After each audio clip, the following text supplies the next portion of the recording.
I was in a 10-year relationship, and within 2 months, Sam is ending her 8-year relationship. I just want to show you how delusional I was so that you can see how far I've come, okay? Because it's kind of embarrassing when I think being a little now. DELULU is, hey, it's a step. Is that what you wanted? No. Oh. No, it's okay. No, please. Start. It started? Yeah. I was born ready.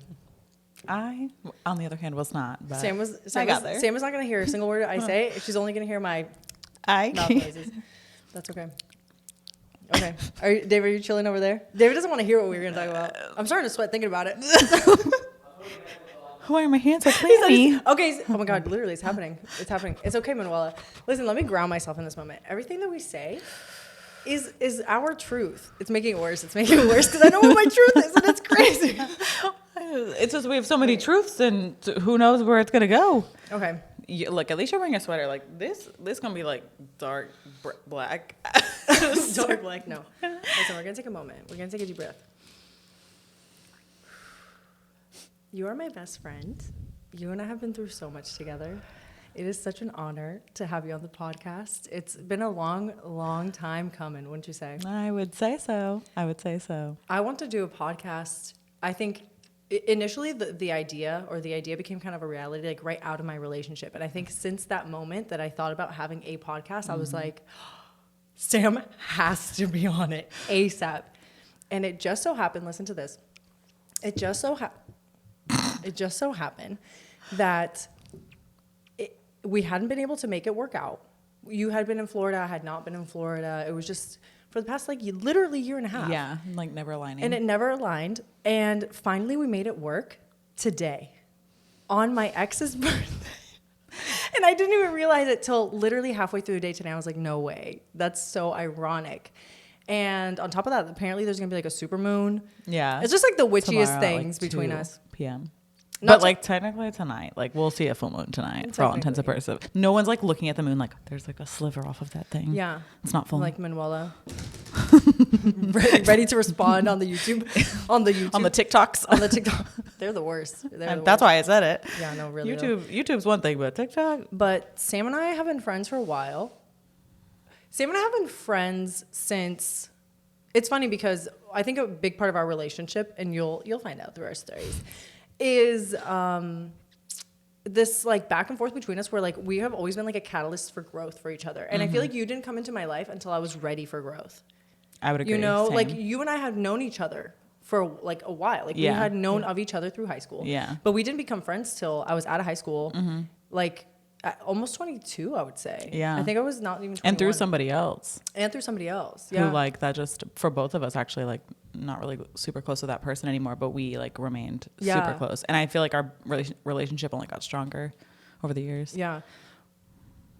When did you start dating your ex? Because when we met, you were already dating. Yeah, it was, I think, 2015. Okay, so how many years were you guys together? Or wait, 2014. Yeah, so it was 8 years. Okay, that's what I thought. Yeah. So the reason I invited Sam on today was one, because she's my freaking best friend in the whole world, and like obviously how fun. Vibes. But also because her and I have had such a weird synchronicity dense relationship for the past year and a half, where I was in a 10-year relationship and that came to an end, and within 2 months, maybe less, I think it was around 2 months. around 2 months later, Sam is ending her 8-year relationship. Like two of the greatest events to happen to us in our lifetimes, both happening pretty much at the same time. And not because by no means like were they planned. I No. mean, to be honest, I don't think we really we would talk about little things here and there, but I don't think we really talked about anything even remotely like super, wrong with our relationships until afterward. Yeah. Which is a whole conversation, because I think that one of the things that Sam and I have learned through our relationships and now being out of it and having developed even further or deeper friendship that we have now is that there's such a lack of that. Oh, yeah. Like to think about that. I spent 10 years of my life in this relationship, and it wasn't until I got out of that relationship and started having conversations with you and Savina where I was like, what were we doing? Yeah. What? It wasn't until I was having, like, I obviously didn't have my ex, like, I never was the type to, like, delete stuff off Instagram or anything. Did you do that? No. I'm just like, I'm not gonna pretend. I'm like pretty 10 sure my years ex didn't before happen. him is still on there. You're like, we got records, we got I may receipts. archive them, and like honestly, I only archive them because I'm like, I don't care that anyone else cares to look at this. But honestly, it's like, I think I didn't do that till like a year later. Like I don't care. Yeah, it's like whatever. Still in my highlights everywhere. Do not care that those things are so long. I will not be editing those. Like, so sorry. That's my life, and you can fast forward. Well, it's okay for me. I was never on his social media, so it's pretty easy transition. Oh, same. Nobody talking about his social media. We're talking about my social media. Oh my god. Listen, and if they were, it was like the worst picture you have ever seen of me. It's like, is that even me? That's like not. Did you just like Photoshop my face on something that's like not me? You're like, did you look through the pictures and say, which one's the worst one of her? Let me. There's always that friend, but nobody thinks it's going to be your significant other. Listen, red flags that I will run away from. No, listen, if a man is not willing to like, is weird about like, oh, don't tag me, or like, I'm like, oh, that's a no. I'm sorry, I can't hear you. My Uber's leaving. Yeah, literally, that's a hard no. Like that is so sketchy that you would even think about that, because if you don't have something to hide, who thinks about it? Who thinks about it? Think about you. Do you think about it? And if you do, you got something to hide. Also, I don't want to be with somebody who has to think so hard about who they're around, because I want to share everybody I'm around, because I just surround myself with quality people. Same. So it's like I want to promote them. Like I want to support them. I want to be proud of my relationship and show that on social media, as I do with literally anyone in my life. But if I feel that you can't feel that way about me, then like that tells me how you see me. Yeah. I'm like, that's enough. There's something very off about it. It's like, man, your family's going to post me before you do? Like, that is weird. I hadn't thought about that. I'm way more on his family's like social media. No, 100%. Than I am on his, or that's was on crazy. his. I hadn't thought about that. That's messed up. That's and it's like, here's the thing. Like, ultimately, it's funny because it's not a conversation of like, I need you to post me on social media. It's why is it so weird when you like to do that? Like occasionally when you're already like, who's looking at you so much? We're abroad and you're about to post photos anyway. Like, and you don't feel like you need to post out not even my hand, and even in those. Like, that's some sketch. You're like, if I'm not in the photo dump / tagged in it at least, like, who are you? Yeah. Like, did you go on that trip solo? That's what everyone else thinks. Who took the pictures? Yeah. Who took the? It was a tripod. Okay. I think that it's important. We haven't talked. Have you talked on social media about your breakup and stuff, and like how it kind of played out and everything, or like the experience that you went through? Because I don't think I talked about like my actual breakup like on social media or anything. No, same. But I feel that for me, it was a very like I had a transformative experience in order to be able to leave the relationship. Like I feel that my relationship dragged on. Like the end of it kind of dragged on for like a month and a half, and it's like every time it was like all these tiny little cycles of the same thing showing up, and every time it would come through, I'm like, I was less patient with it. Like I was like, I could see it more and more clearly. By the end of it, I was like, oh my god, my body was like rejecting him. Like I was like, I don't even want to be here. Like I can't even look at you. And I don't even know why. Well, I mean, you do now. Oh, I do now. Okay. So I'm like, how much do you want to share about your past relationship? I mean, I'm pretty open. I'll try and obviously, nobody wants to like, this is not the environment where you're just like going to talk a bunch of crap about your ex. But obviously I feel like it's important to have conversations about things so that honestly people just feel less alone and they know they're not alone in these scenarios. And also like that you can break things off, or you can end things with someone who it feels like you can't. Like it feels like the gravity feels so much bigger than that you feel like your whole life is not worth changing in that aspect. And you're like, I can just sit here and tell myself whatever I need to hear to stay. But like, I do think if I would have had friends or followed people, and obviously like you did, and I think that was honestly the universe like doing it perfectly, because if not, I don't know if I would have stayed. Like I don't know if I would have, and I don't know if I would have had the hard conversations with myself also without therapy. Like I think we resist that for so long, and we resist telling people that like things are wrong with either us or our relationships. And so like we try and mask it. We try not to like put negativity toward it, but it's like it's already going down a not so good path. Like it's important to have those conversations so that it can like, again, start the ball rolling in whatever direction it's supposed to roll in. So do you think that us not having had those types of conversations together before was both of us essentially not wanting to face potential issues that we deep down knew we had in the relationship. Because I think about it, I used to say that leaving my relationship, the way that it ended. Okay, I'll give you a little bit of like what happened, and then that way I feel like it'll make a lot more sense. So it's important. And I feel like chronological. So our friend Savina actually got a divorce like 3 months or something before my breakup. And I found out about her. Oh my God, it's actually so funny.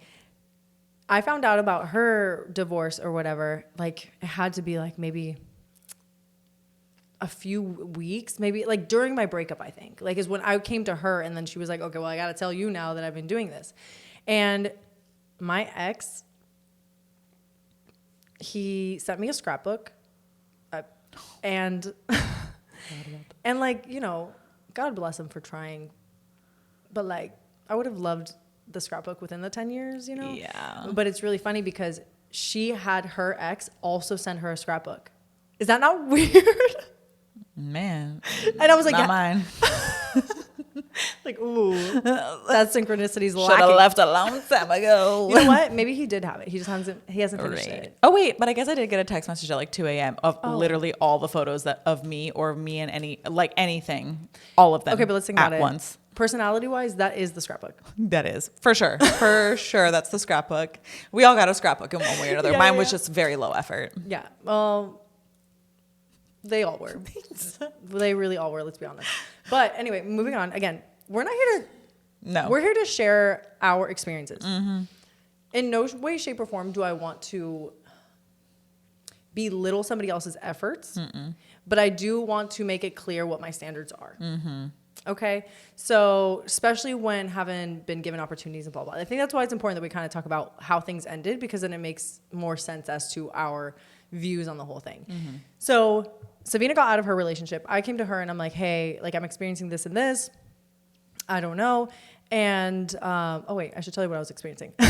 I'm just moving on. She experienced this. This and that. It's just weird. Like, I'm like, oof, like, okay, here we go. So randomly one day my ex, like I kid you not, I thought that I had a perfect relationship. Like I literally thought my relationship was super great.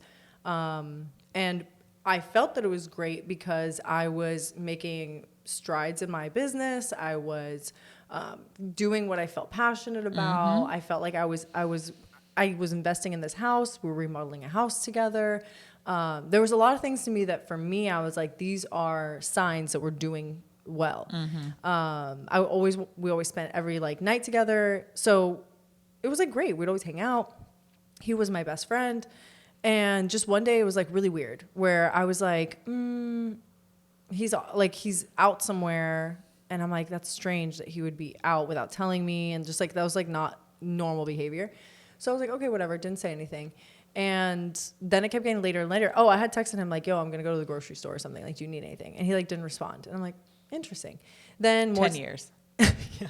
And then more time passed. And then that's when I was like, okay, like, where is he? So then I checked his location, but it's not what you think. It's not like I check locations. Like, it was like we're into 10-year relationship. Instead of texting you, I could just check to see if you're at work. Like, and also, to be fair, he has and had maybe a profession that I feel like is important to have his location. Right. He was a firefighter, so it was, it was nice to know where he was. Mm-hmm. So anyway, he's acting weird, and he doesn't like communicate with me what's going on. And then I try FaceTiming him, and he's like, doesn't answer. But then I caught some sneaky shit. I don't know if I told you this. I saw him drive all the way back home. Like, I was just like, no, I'm just, just, comes home, circles the neighborhood and leaves. And then is sitting at a Wawa for like 30, 45 minutes. And I'm like, he's on the phone with somebody. I knew he had to be on the phone with somebody, but that shit didn't make sense till I just said it out loud. What? Because I didn't think about it. Well, I mean, like, it makes total sense. Now it's all clicking. No, but it's like, I knew that. Why did I not okay, this is crazy. This is how delusional I was. I was going to say, because we block things out that we don't want to face, man. This is how delusional I was, okay? I just want to show you how delusional I was so that you can see how far I've come, okay? Because it's kind of embarrassing when I think being about a little DELULU is, hey, it's a step. Listen, when you are living when you are living in delusion, the only thing you can continue to do and create and believe in is more delusion. Any type of fact that comes your way is like, nope, I'm gonna stick with my delusion. That's gonna status quo disrupted. You know, so I'm just like, let's keep fighting with the delusions. I was like, you know, maybe he was out talking with his dad about engagement rings. Oh. Genuinely, this man had mentioned an engagement rings one time in my life. Yeah, as we were walking through the mall with my brother. He's like, "Oh, casual." we should." Literally, he was like, "We should make an appointment." And I'm like, "Say it again." Yeah, but then I'm also not the type that I've never brought it up. I was never the type to like. Were you ever the type to talk about like engagements? Like, do you want to? I definitely talked about marriage, mostly because it was like, it was more like, do you see a future with me? See, I didn't even ask that. I was scared. Yeah, well, and I was met with honest. like, I mean, it's like I don't see it with anyone else, or like, I mean, Yeah. the foreseeable future. Love that for me. What? See, I didn't even ask. I was too scared. I knew I'd get that. Yeah, it's just logic. Like, you know, typically men have more logical brains, so I always try to tell myself it's just being logical. And I'm like, well, That's another thing. It's like you can't like justify people's actions. You know, like you can't fall in love with somebody's potential, first of all, and then make excuses for them. say it again. Can't fall. You can't justify. No, but really, I think that was looking back, one of the biggest reasons I think I stayed for so long was because Same. I obviously, I like to think to myself, like, I'm a good person. I'm a good person, and I feel that I wouldn't allow people who weren't good people in my life, you know? And so I obviously believe that he's a good guy. Like, I don't believe that he was a bad guy 10 years. Like, I spent 10 years of my life with him. Like, he was literally my best friend. But what really blindsided me coming out of that was not so much that the relationship was ending, but it was that I was in that relationship and that I had been in that relationship for so long. Same. But that didn't come till later. So he came home that night and was like super weird, like didn't say anything to me. And then I was like, oh, like we should talk about like, where were you? You know? And he was like, we can talk about it tomorrow. And I was like, can we? Like What? yeah. So then I was just like, okay. Anyway, long story short, he pretty much told me that he was super unhappy, and he was like the unhappiest that he'd like ever been for like a long time. Right. And meanwhile, this was like the biggest blindside I think I've ever faced, because my life revolved around him. Like, and granted, here's the whole, like, my truth is my truth situation. He may not see it as that, because at that point he wasn't. Right. So it's like, I'm not telling him how he should have felt. I'm telling him how I was experiencing the relationship, and I'm telling you how I was experiencing the relationship. So I was experiencing a relationship where my life revolved around the person that I loved so much, like more than anything. And now I do realize that what I was in love with was a relationship. I was in love with the ability to give to somebody, and that to me was love. Like, making the other person happy to me was what I thought love was. But because they are happy and I can do that does not mean it's love. No. And I didn't come to find that out later, you know? So I was happy in the relationship because I was doing what I thought brought me joy, which was keeping him happy. But then that's when we get into like, okay, but how much of yourself do you sacrifice in order to keep somebody else happy? Yeah. And so when, you know, I was faced with this, like, you're making me super unhappy, and I'm thinking to myself, like, I literally go and make sure that we have a fridge stocked with things you want to eat when you get home from work in the morning. I do laundry. I cook. I clean. I freaking, all my cards, all the bills were in my name. Like, I put the down payment on the house. And I did everything, you know? And so he's telling me that, and not only did I do everything, I made sure that we had time together. Like, every night that he was home, I would try to plan my schedule around his, like, it's super, at this point, you know, people are probably thinking like, you know, that's wife behavior, like too much. But like, I personally don't feel like that is too much for somebody who actually cares about me the same way. Agreed. You know what I mean? Like, I probably wouldn't even have to do as much as I did with somebody Right. who actually loves me unconditionally, Yeah. you know? So whatever, I was like very confused. But I think that this is a great trait that I have developed over the years, where I will give myself 110% over to the thing that like I'm into, because at the end of the day, I can't turn around and think like I should have tried harder. Agreed. You know? So I, in that moment, was like, well, I've done everything I could have possibly done, and I know that. And so I asked him, like, okay, what could we, like, okay, what's the solution, right? Like, what's the solution? I'm obviously, all my eggs are in this basket. Like, you know, when you're in a relationship like that, like, you don't just, like, give up, you know? Or that's what I thought. Yeah, that's what we say to ourselves. It's not giving up. Yeah. And so, yeah, I was like, what can we do? And he pretty much didn't have an answer. And that's kind of when I realized, I'm like, he's not looking for a solution, you know? And so anyway, from there,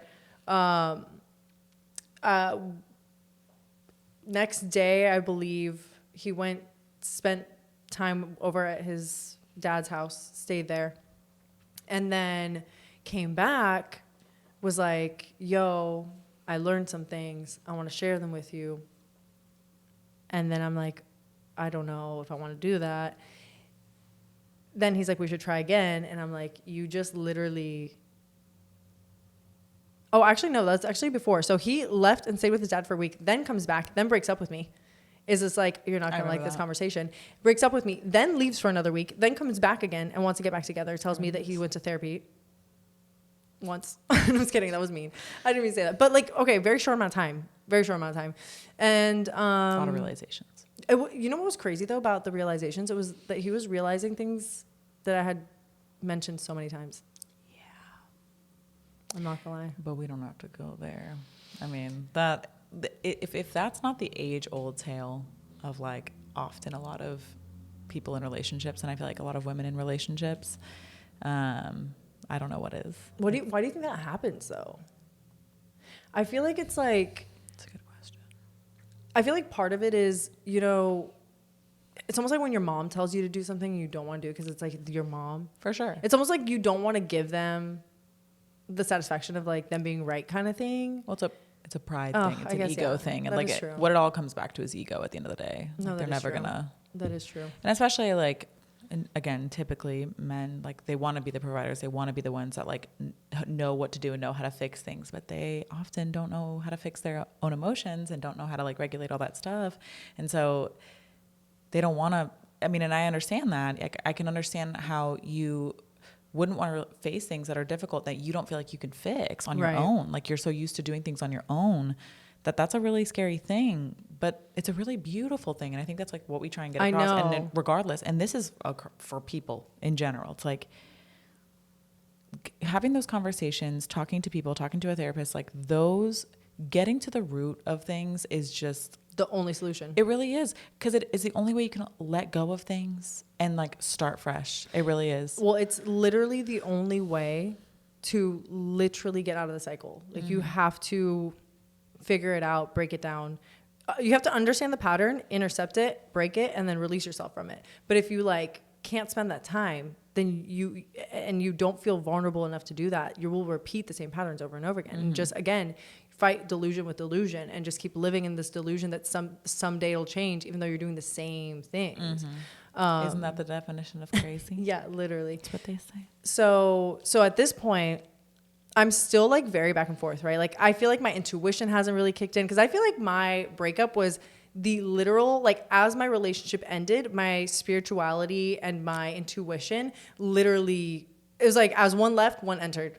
I imagine it as like, you know, the pinball machine when you like pull the thing back. You were there, and then the breakup was just like, and then that's when you hit all the like things. But you're just trying to like stay, you know, like you keep staying up, but you are hitting things along the way because you're learning things. And you're like, I can't look at pinball machine. I can't look at a pinball machine ever. You just start sobbing next time you see one. No, literally, I'm like, for the studio. Yeah. Everything has intention. If you know me, everything has a reason for literally being here. Water for life. Flowers. Sam got me these flowers. Aren't they beautiful? And they mean so much to me. And this one's me in middle school, because I was always the tallest one. She got me this. It says everything happens for a reason. Take it one day at a time, which is literally how I should live my life. And look at it matches. And it matches my whole vibe. And this sweater is also my favorite sweater I got in Colombia during my birthday. It's so cute. Also, it's now tie-dyed, but that was on accident. But personality, and I fucking love it. But it looks so good, tie-dyed. The Rebirth of Venus. Yeah, Rebirth of Venus. And I feel like this has been my rebirth year. I love that. So intention. Everything. So, everything. So yeah, so this is before I even had, I think, any ounce of like, I've always been kind of spiritual, but like my intuition was not there. I'll tell you exactly when it happened. So he left and came back and then told me these things. And already when he left, that time that we spent apart, that's the time when I was growing, you know? And he would come back. And at that time, the biggest realization I had when he left initially, when we were actually broken up, I remember I was sobbing. I think I told the story already on the podcast, but I was in my kitchen and I was like, you know, when you're crying, you're like, I don't even know why anymore. Like you can't breathe and you're like, but you're like, I couldn't even tell you. And I'm the type of person where it's like, I always say, if you can call it out by name, it has no power over you. Like Voldemort. I'm just kidding, but kind of like demons. Like, you know, they say like if you get the demon to tell you its name, like whatever. So I kind of think about my negative thoughts as demons. And I think to myself, like if I can get to the root of it, or if I can call it by name, then I can make it disappear. Yeah. And so I was sitting there, I'm like, why am I crying? Like I cannot get to the root of it. And so David just walked in. And I literally told him that I was going to play it super cool, that he was just going to make a signal if he had to stop the camera. And now I can't stop thinking about it. Same. And I already said, like, I'm definitely going to look at you and I look right at him. Like, I felt that energy. It's like we do this for a living. Said, no, whatever. No, I'm just kidding. We manifest in this bitch. Don't even go there. Anyway, my intuition had not kicked in yet, though, at all. And every time that he would leave and come back, I was like kind of feeling stronger and stronger into like what my intuition was really guiding me to do. And when he left the relationship, I was super blindsided when he initially broke up with me, right? I just didn't see it coming at all. I was literally thinking he was talking about an engagement ring. I was hoping. I was like, please. Because if it's not that, it's the opposite, which is not engagement. Exactly. DELULU. DELULU. Yeah. Oh my God, for real. It's like crazy to think about. Like I feel bad for her. Like if she were to tell me that today, I'd be like, honey, DELULU, baby, girl. We love some delusion, but yeah, that's insane. Delusion in the wrong way though. So anyway, he comes back and tells me like, oh, we should try this again. And he did that like 1 or 2 times. Finally, I was like, okay, like let's try. We'll go have a weekend together, like get dinner, do whatever. And I honestly think that the universe was like, bitch, you deserve one good last date. Because it was one of the best dates. I remember. It was literally the best date I've ever had, and it was exactly what I wanted to do. And I was like, damn, is this what happens when you do what you want? I was gonna say. And have I not ever done that in my life until now? What I want? I'm like, all this all this man did was buy me an espresso martini and Mexican food and have a good conversation. Actually, the conversation was good because he was telling me things I actually wanted to hear for the first time. I was going to say, it was you, but it's fine. Yeah, that too. True. No, but it was actually a good little moment. But he was telling me, you know, like, I know what I want. Like, it's you. And I was like, at this point, I'm like, you're saying everything that I want, but I just can't feel it, right? Because we haven't done any of the work, right? Monday rolls around, and he's like, hey, I think we should not be together. And I was just like, okay, break up with me twice. That's cool too. The emotional whiplash. No, it was actually crazy. It was like emotional whiplash for sure. But anyway, so at this point now, I'm like, okay, we're going through patterns quickly. Like it was like the same pattern over and over and over again. And it was like the universe just being like, do you see how ridiculous this is? Like every single time that it would happen again, like every time he would come back and it was like another thing, it's like another level. It's like now he has a clown nose on. It's like next one he has freaking red curly hair. I was just gonna it's like say the next one he has clown shoes on too. It's like at what point are you gonna realize that you're dealing with a clown? Meanwhile, you like push the door, it's the mirror, and it's you that's the clown. No. This is why we're best friends, because I was ready to make that analogy. And I'm like, except for the biggest blind side of my life was the fact that I wasn't dealing with the clown. I was the clown the whole time. DELULU. Isn't that crazy? You think you're looking at it and you're like, no, baby, that's a mirror. But did that happen to you where you got out of the relationship? For You're like, sure. You're like, who let me? And also, who is that person? Yeah. Because I do not know her. Like, she and I are not friends anymore. Yeah. So the strongest my intuition like finally the strongest I feel like I was like, okay, like empowered to really make decisions for me was one of the last times. And actually I but I embodied a theory that I carry with me till this day. And it was the day before I broke things off officially. He had come back into my life and he was like, I can do it, you know? And I'm not gonna lie, it made me realize. I'm like, tell me. I'm not gonna lie, he came back into my life and started doing things for me that he had never done before, and they were like things that I felt like were basic things that I always did for him. And it made me realize that him coming back into my life and now wanting to take on the responsibility of taking care of me was going to require me to now do work. Oh, for sure. So I got to a point where I'm like, wait, you coming into my life is now kind of more work. And I don't feel good about it. Like something about it just doesn't feel good to do. Like I feel like when you're with somebody, you're going to want to do that work. You're going to want to get to know each other. And I'm like, it's just not that fun when you feel like you should know me by now. And it feels like it's like we're both crying by the end of this. I'm like, you should know me by now. And I don't feel that way. And I'm having to kind of teach you what I like or how, I don't know. It almost hurt my, this long. Not that it hurt me more, but it made me realize like that I thought that he was such a huge part of who I was. Oh yeah. And then when that happened, it made me realize that none of it was him. No. None of it.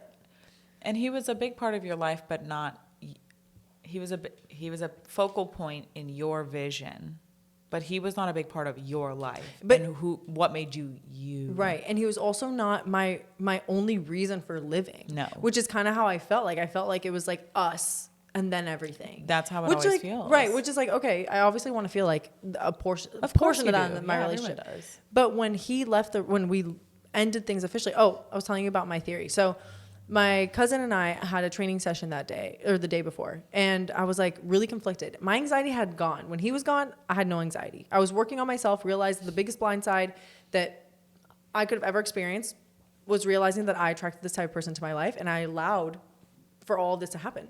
Like I allowed myself to be treated this way and like whatever, but it was all my doing. Again, I am the clown. I realized. And then in doing so, I went to my cousin and I was like, okay, I don't know what to do. I feel really conflicted because obviously it's a 10-year relationship, but there's something in me that my anxiety's back. Like my anxiety is back. Like I don't know what to do. And she was like, it's either yes or no. It's literally, and there's a theory. It's like, fuck yes or fuck no. I was just going to say, if it's not a fuck yes, it's a fuck no. Yeah. So, and also if it's a maybe, it's a fuck no. If it's not a fuck yes, it is a fuck no. And that can be for anything in life. If we're literally anything. And I think that's how we should live our lives. We should always live our lives that way because that's going to ultimately lead to the most authentic life, which is ultimately going to lead to the most passionate way of living, which is ultimately going to lead to your happiest timeline. Yep. So it's like so important that you live like that, where it's like it's a passionate yes or a passionate no, and being comfortable with saying no, right? And like so many times we want to be like, oh, we want to say like I'm gonna hold you here, but I'm gonna try to move forward, and like because it's uncomfortable. Yeah, and it doesn't work out, and it's actually worse in the end. It is. So that's the day she was like yes or no, and I said no, and I was like, wow, like that. Can I tell you? Oof. Oh my, I posted on Instagram that day. I was like, my day, it's crazy. As soon as I said no, it's like literally the clouds opened up, birds tweeting. I mean, it wasn't like I was happy, but it was this release. This like weight lifted Things just off my become shoulders. Clear. Bro, it was insane. It feels like there's like a fog or like a cloud over you, but like you said, it's just like something's lifted. And yeah, you're not going to be instantly happy, but you do instantly feel better. But you instantly know that it's like, it feels different. Oh yeah. It feels a good different. Yeah. I don't want to say like it's not like it's felt super, I'm just kidding. It did feel right. Like it did feel right, but it didn't mean that it wasn't difficult to admit, you know? Well, I think the most important thing too, or like when you talk about that, it's like, yeah, it felt right. And feeling right is just like feeling at ease, like feeling almost like you're going to go, like you're going to be okay. Yeah. Because feeling right or feeling like you made the right decision doesn't have to be as high. It can be, but like feeling good and feeling right can also just be being in a state of calm. Yeah. Because you just know everything's right. Like you just know Right. you're in the right place. And I think ultimately that is the most right you can be, is For a state sure. of calm. Like Absolutely. once you really feel comfortable with your decisions and you're okay with letting go, knowing that everything that is going to happen is for you, then the release becomes easier and you just become more calm because you're more trusting, right? Yeah. You're more trusting in yourself, you're the universe, the ability for things to play out how you actually want them in the end. Like that does get a lot easier. And the next day when I walked in, oh no, I'm sorry. The next day we had plans to like hang out and stuff. And you know when you're just like, That was a you good heard crack. it's like I'm trying. Like you're like I'm the type of person where like I can't fake anything, and I don't want to be No. honest with you. Well, especially not after that. I don't know what it No. is. I've like for whatever reason, doing that shifted me to not be able to fake anything. Isn't that crazy? But okay, isn't it the most amazing feeling in the world? Oh, for sure. People are mind blown by my boldness though. Oh yeah, same. People are like, what? I love you though. And I'm like, I know you too. I'm just kidding. No, but it is kind of crazy. Like people are not used to you being, I don't want to say brutally honest, because brutally honest, I feel like has a negative connotation. It does for whatever reason. But brutally honest, when I say that, actually, no, I do like the term transparent. Yeah, transparent. Because I can be honest And with honest. you. Yeah, but okay, so here's the definition that I've given on the podcast for honesty versus transparency. Honesty is when I ask you for the truth and you give it to me. Transparency is when you tell me the truth without asking. And I feel that my life is something I have to live transparently. Beautiful. Right?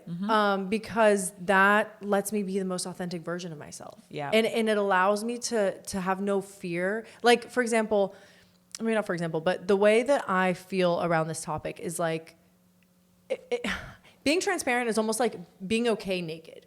For sure. It's almost like this is what it is. I'm comfortable with it. Like I don't care if you look at it. I don't care if you judge me. Like it's almost like you're just so, you have nothing to hide, right? Like it just gives me the sense of like I have nothing to hide because I have nothing to fear because I already see all my truths. So you can't see them before me and use them against me. You can't, you know, like I already know me, like because I live transparently and I try to be honest with myself or transparent with myself about my behaviors or what I'm doing or like when I'm talking to other people. It's like being able to be transparent with how I feel towards myself and towards others just ultimately keeps me living a more authentic life, which again keeps me living towards a life that's going to continually bring me happiness because it's the life path I should be on because being true to that version of myself, right? So for me, transparency is like huge now. Well, I think it's interesting too because that makes me think of, honestly, I feel like transparency is just linked to trusting your intuition. That's true too. Because like, again, the definition of like giving you my thoughts without you asking for them. It's like, well, what something told you to do that, and it's like, what did? And you can't really tell but it's your intuition. There's a reason that you feel like you need to say it. And that's your intuition kind of guiding you in that sense, you know? So it's like learning to trust that because that's not something that we all do really well innately. Right. Well, and I think that trust is important. Like trust with yourself is important. And I think that the only way that you can get there is laying out all your dirty laundry and then I'm still alive. You know what I mean? Like, and then you're like, oh shit, bitch, I got you. Like we just laid out all the dirty laundry. We see everything. We see all the good. We see all the bad that we are. And we're still alive. And then you look at it and you're like, that's kind of sick. It's kind of sick that I can be this version and that version. And it's crazy that I had this high and I had this low in one lifetime. Like life becomes so much cooler. Like it becomes so much more of an experience and you get to see it. It feels almost like a movie, right? Yeah. It's like, oh my God, like I am all these things. I've had all these bad things happen to me and look how I turned it around and like, look at the lessons I learned and like, and then you start to gain that passion for life. But then that intuition does kick in. I think intuition is something you have to kind of earn. For sure. Well, it goes, what are your thoughts? No, I was going to say like, I think it's always there. Like it's like it's 100%. in us, 100%. but we earn the right to access it. Like we earn that. Oh, and obviously that's a whole spiritual conversation, but I don't care.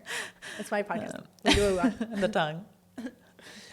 But I think the intuition is kind of something you earn in the sense that this is where faith comes in. And we can we talk about religion, talk about any religion, talk about spirituality in any way. You got faith is a common thing where you have to be able to believe before you're given any sign or you're given any validation. And I believe that intuition is almost like a form of validation. When you're in your lowest vibrational state where you have no intuition, right? You're not connected to that.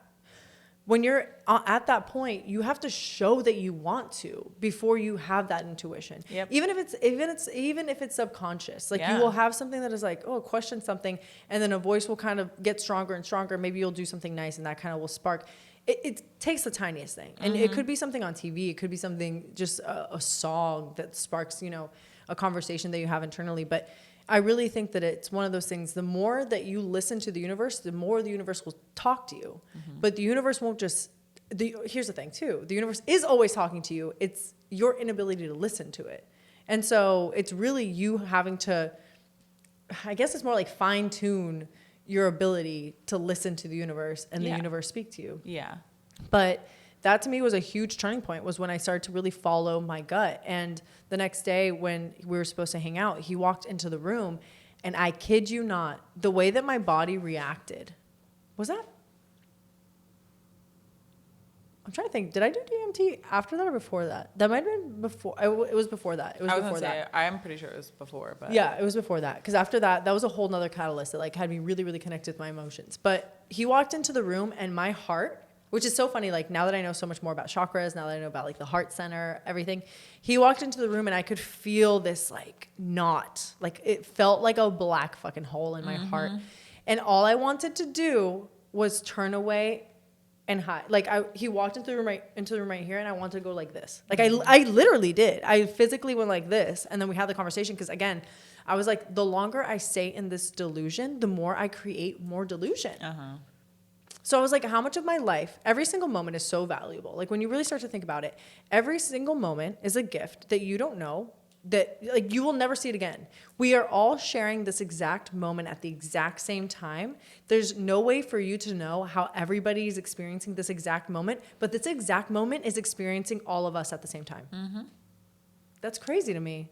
And so when I think about that, I'm like, how am I going to spend any other moments living in a delusion or living in something that is not true to me, like feeling that way and feeling like it's not right, like you're constricted in like one of the most important chakras we have.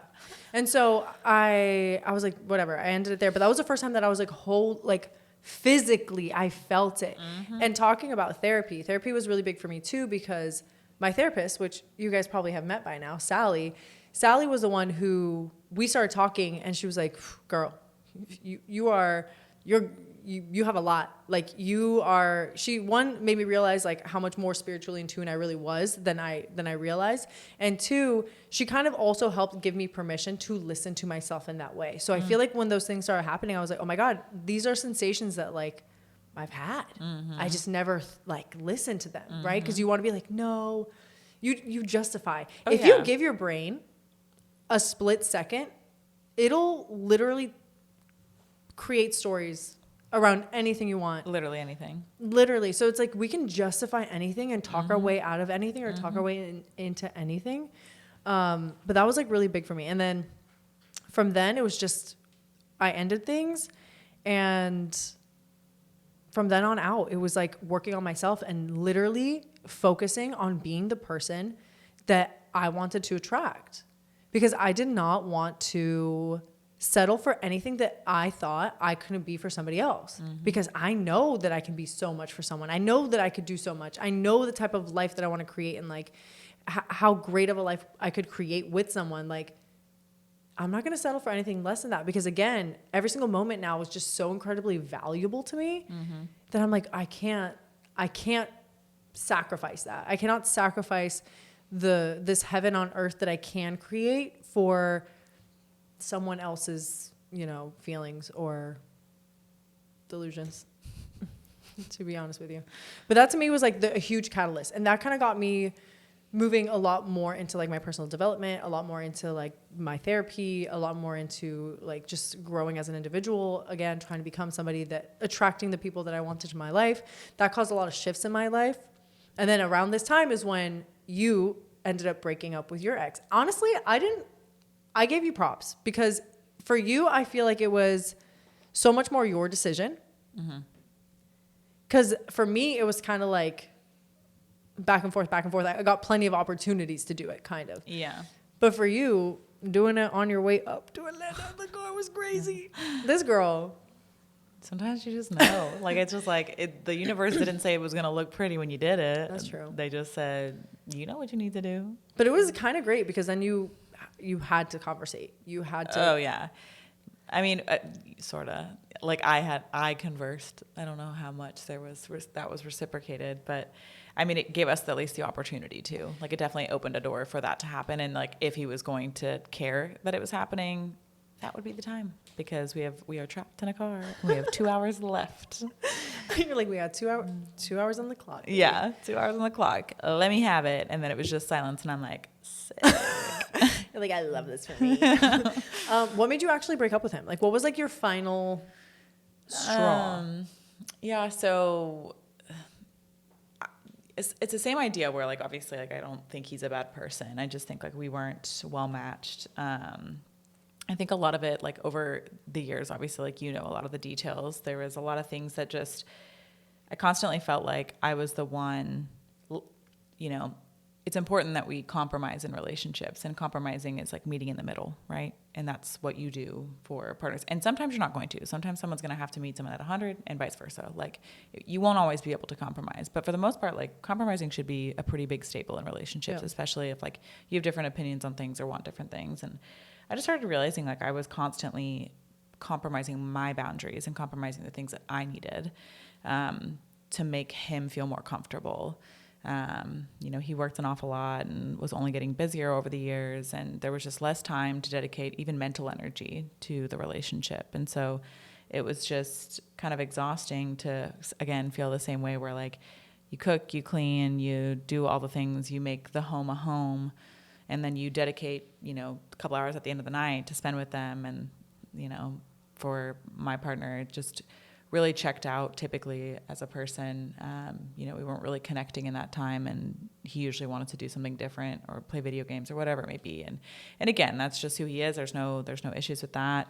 But where it all kind of started going downhill was, I think, just I had conversations with you of, like, you know, we were experiencing some things that have been going on for years and years and years. And there was a lot of, like, him telling me, I'm going to go see somebody about this. I'm going to go talk to somebody about this. I'm going to get help. And, you know, nothing was happening. And I was concerned on a lot of different levels. And I'm trying not to go into too much detail because it is, like, a little more intimate, but, you know, a lot of it just had to do with, like, our intimate relationship. And so, it was difficult because I was a person that, again, felt like really hopeful and saw the potential in somebody. And I knew that in his heart of hearts, he was a good person. And I thought, well, this good person will do this thing because it matters to me. Mm-hmm. And after 6 years of not doing it, it was like, yeah, that's not going to change. And I can't make someone change. And it's not my job, unfortunately. Like, when you're in relationships, again, it's give and take. Again, it's compromise. Again, it's really, like, finding each other and meeting each other in the middle. It's 100% from both sides of giving your all to each other. And I'm not saying your whole life is supposed to revolve around them, but really, like, again, relationship needs are something that need to be focused on. And so it was, he had known for a while of my mom's 60th birthday, which was in Florida. We were going to have to travel down to Florida to do it. And, we'd planned to, like, road trip down, take our dog. And as it got closer, like, there was just a lot of, like, can't leave work. And I just got this new store, and I have, you know, a new person there that can't be by themselves, and just a lot of kind of excuses, and basically trying to, you know, wiggle his way out. And I do believe that he was busy, but this was really important to me. Family is important to me. We didn't even get down a lot.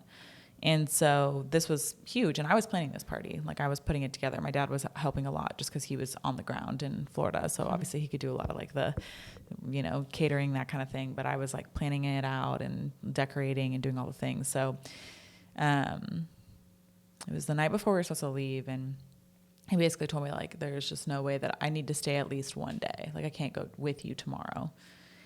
And so of course I'm Which was the drive down. Yeah. And so, of course, I'm like, okay, no big deal. Like, let's see what we can do. And I'm freaking out, texting my dad. And my dad is the angel that he is like, I'll just get him a ticket to come down tomorrow so that he can, like, come after work. And so my dad got him a flight down, and I just took the dog, and I drove down by myself. And on the drive down, I called Manuela. And you know what's so funny is I look back, and I'm like, I had no intention of breaking up with him necessarily. I didn't even say that when I had talked to you. But we talked for like 4 hours. Easiest ride of my life. And I just really started unraveling that like things were just not ever going to get better. I think that it was my stories were just close enough Truly to the things you were going through. And I was finally at a point where I was opening up to you about the shit that was going on in my relationship. Like one I said, of those that things pinball. being the intimacy thing, I think was a big one. Because I had realized that like I wasn't really feeling as romantic or wanting to get intimate.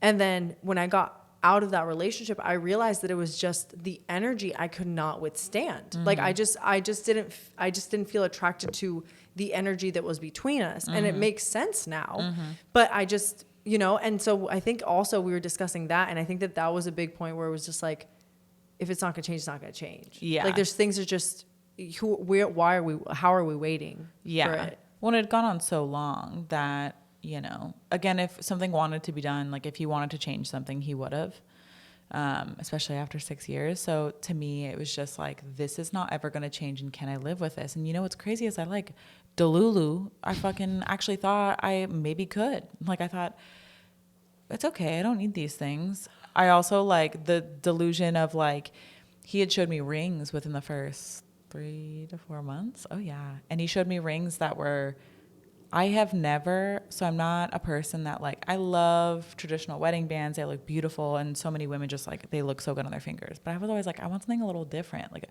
I'm a really eclectic, quirky person. So I never even told him that. And we were sitting in a restaurant listening to like live music in Orlando. And out of nowhere, this man shows me a website and he's showing me these rings of these uncut diamonds. And I was like, what's that? And he's like, I just saw these and thought of you and thought they might be like something you might want in the future. This was 3 months in. Yeah, it was probably maybe 4. Let me not get crazy. I mean, even year one. Right, 3 to 4 months. I mean, before he moved, for sure. Dang. So you think you were kind of like kept drawing from that memory, like, well, yeah. Well, and then it's like later he told me like, oh, I don't want to get married. And there was like all this, like, you know, the back and forth of like, I just want to get married to anyone. It's not just you. And it's like, then why did you show me rings?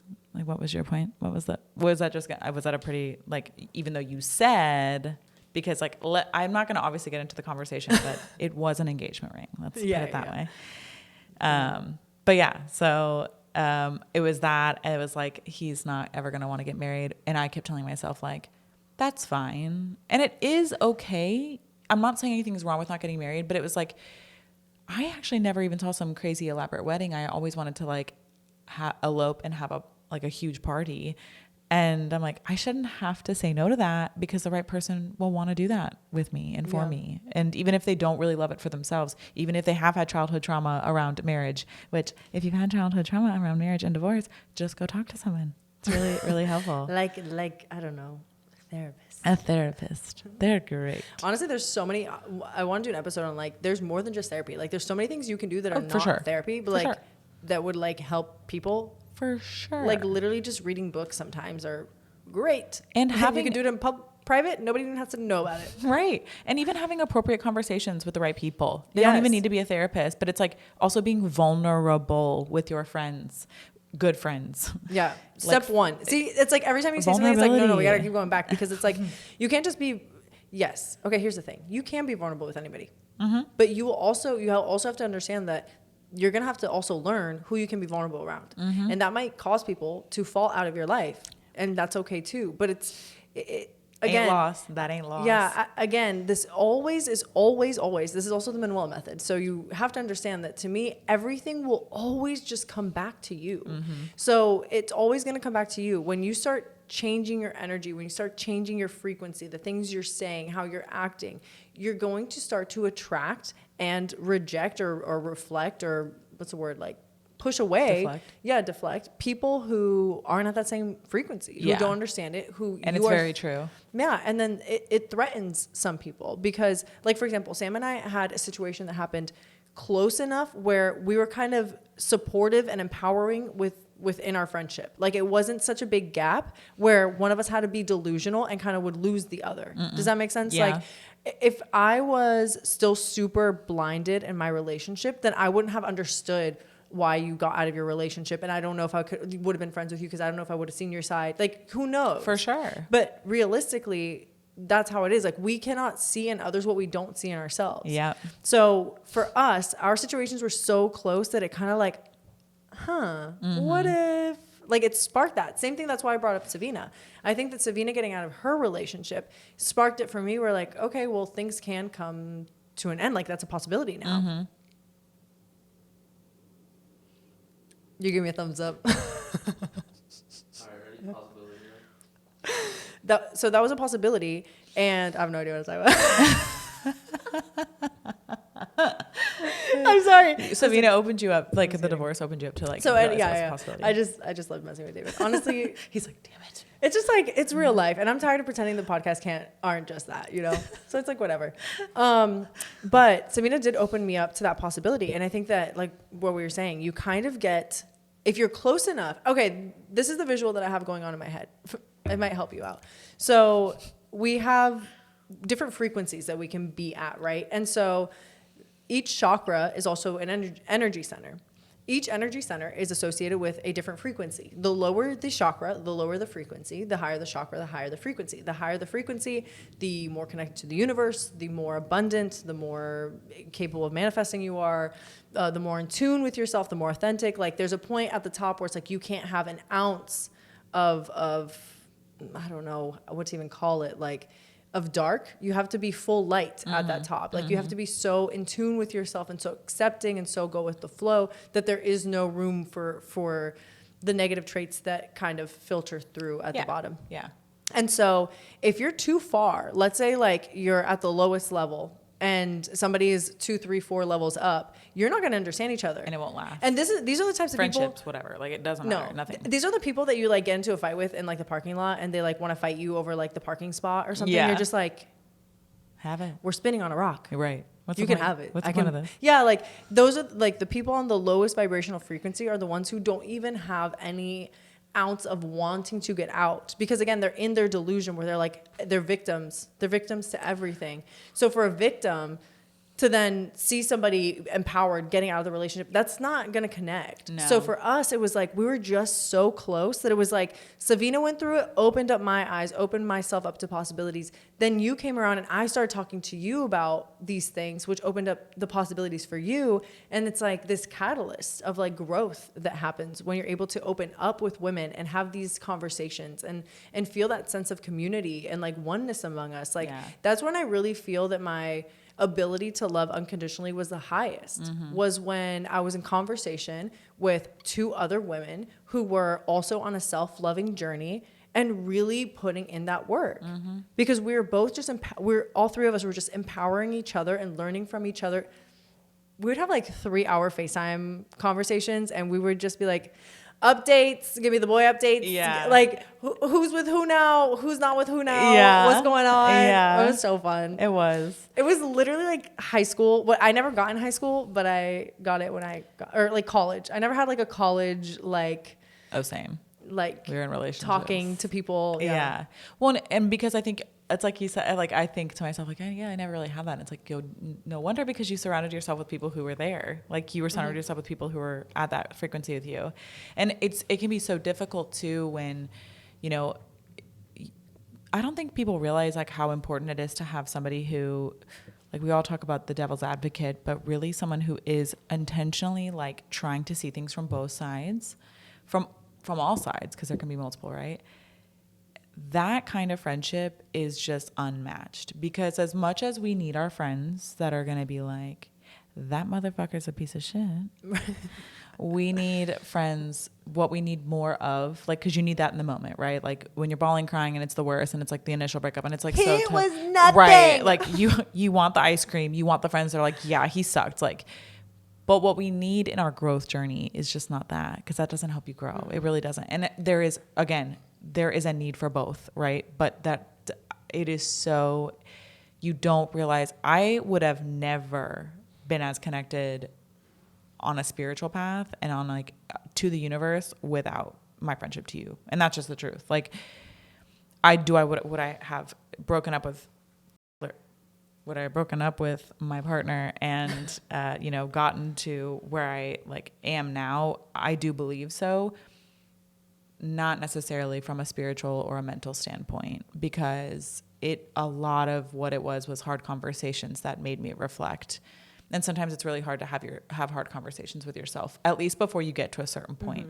Like when you're at those lower vibrations, it is tough to have those conversations with yourself. So and they're still tough when you get up, but it's different. Type. It is, yeah. Because one of the things that happens, okay, so you start with vulnerability, right? You open yourself up to, okay, what are these potentials? Like, let me actually take a look to see if this is actually something I might want. You start to open up those doors, you know? And then once you start to see everything, you can't really run away. Nope. You can't turn back. And that's also the scary thing about these evolutions that you go through. It's like a footprint. It's like once you leave a bigger footprint, that footprint stays. Even if you regress in your energy, in your frequency, in the way you speak to yourself, you always have the knowing of what could be. You always have the knowing of how you could be feeling, you know? And no, I think that our relationship it seemed so like divine timing with it all. Like the way that we were there for each other. It was just freaking unmatched. It was unmatched. It was. Okay, so to really quickly like finish that out, because I don't actually think I got to the root of it. So obviously after all of that stuff, there's just like a compiling thing. You know, he comes to Florida, you know, the night before the party. And I pick him up from the airport, and I remember bringing like his favorite like candy and a snack and a beer. Cute. Oh my God. Because I knew he had like a stressful week at work, and it just like he got in, and the energy was just, and he was so grumpy leading up to it. Like, I'm going to be late. Like just texting me with like just like texting me before he even left, of like just making me feel bad. Like, and I'm like, I literally at one point was just like, it's okay if you can't come. Like, I understand. Yeah.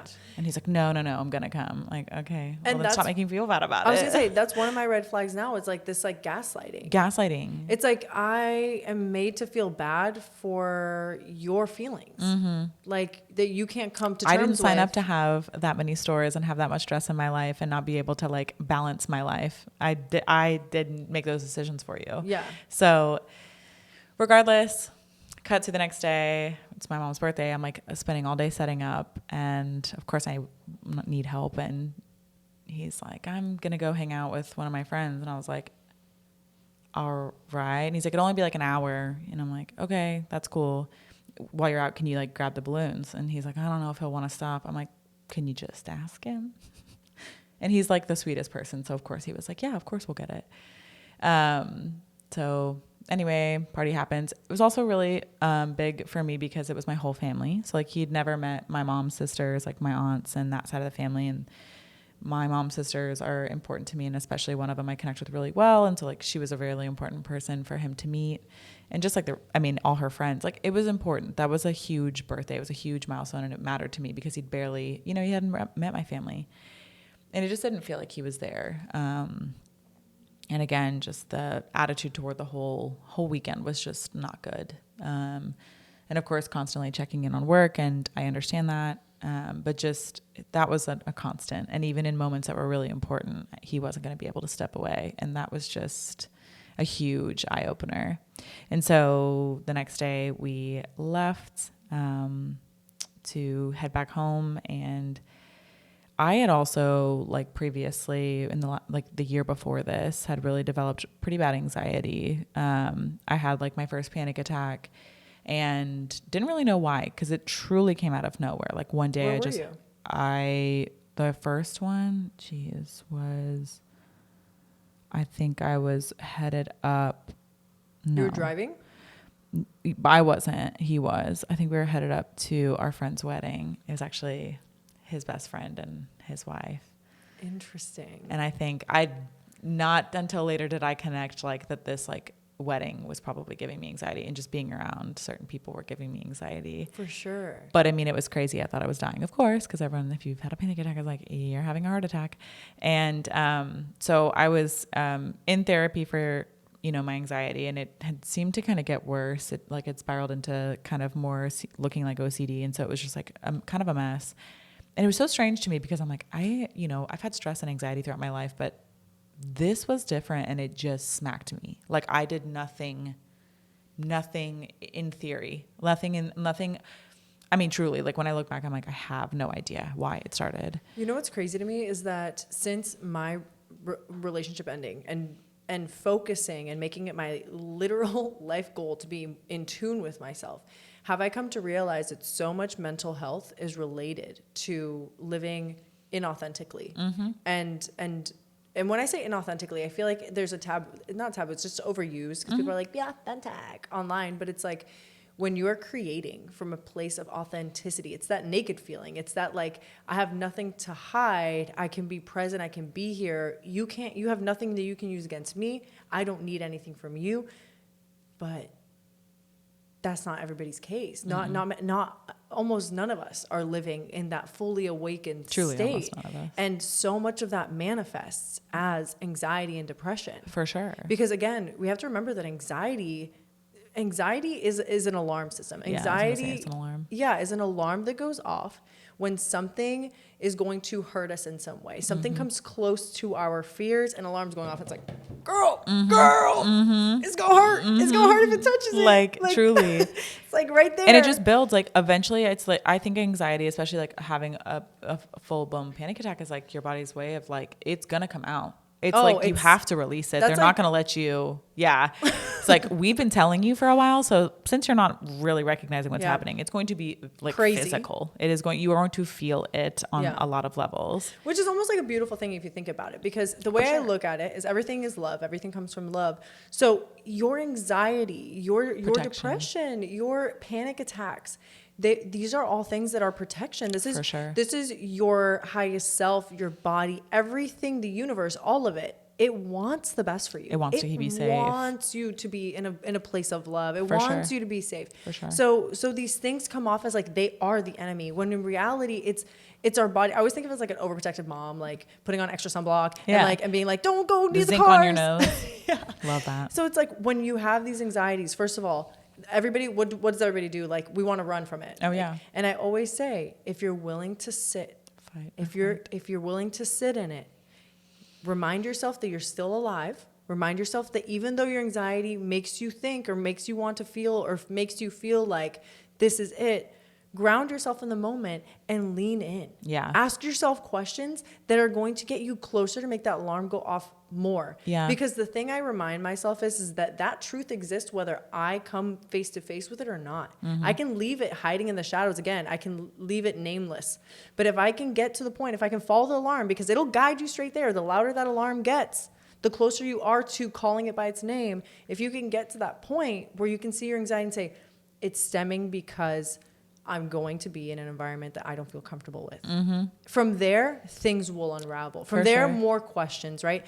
But you'll get this like glimmer, and I don't know if this has happened to you, but when it's like you're almost like going through the storm, the alarm gets louder and louder, then anxiety gets louder and louder, and then you're just like, you know what? Like you surrender to it, right? And you're like, okay, what could it be? You find out, and it's like silence. Yep.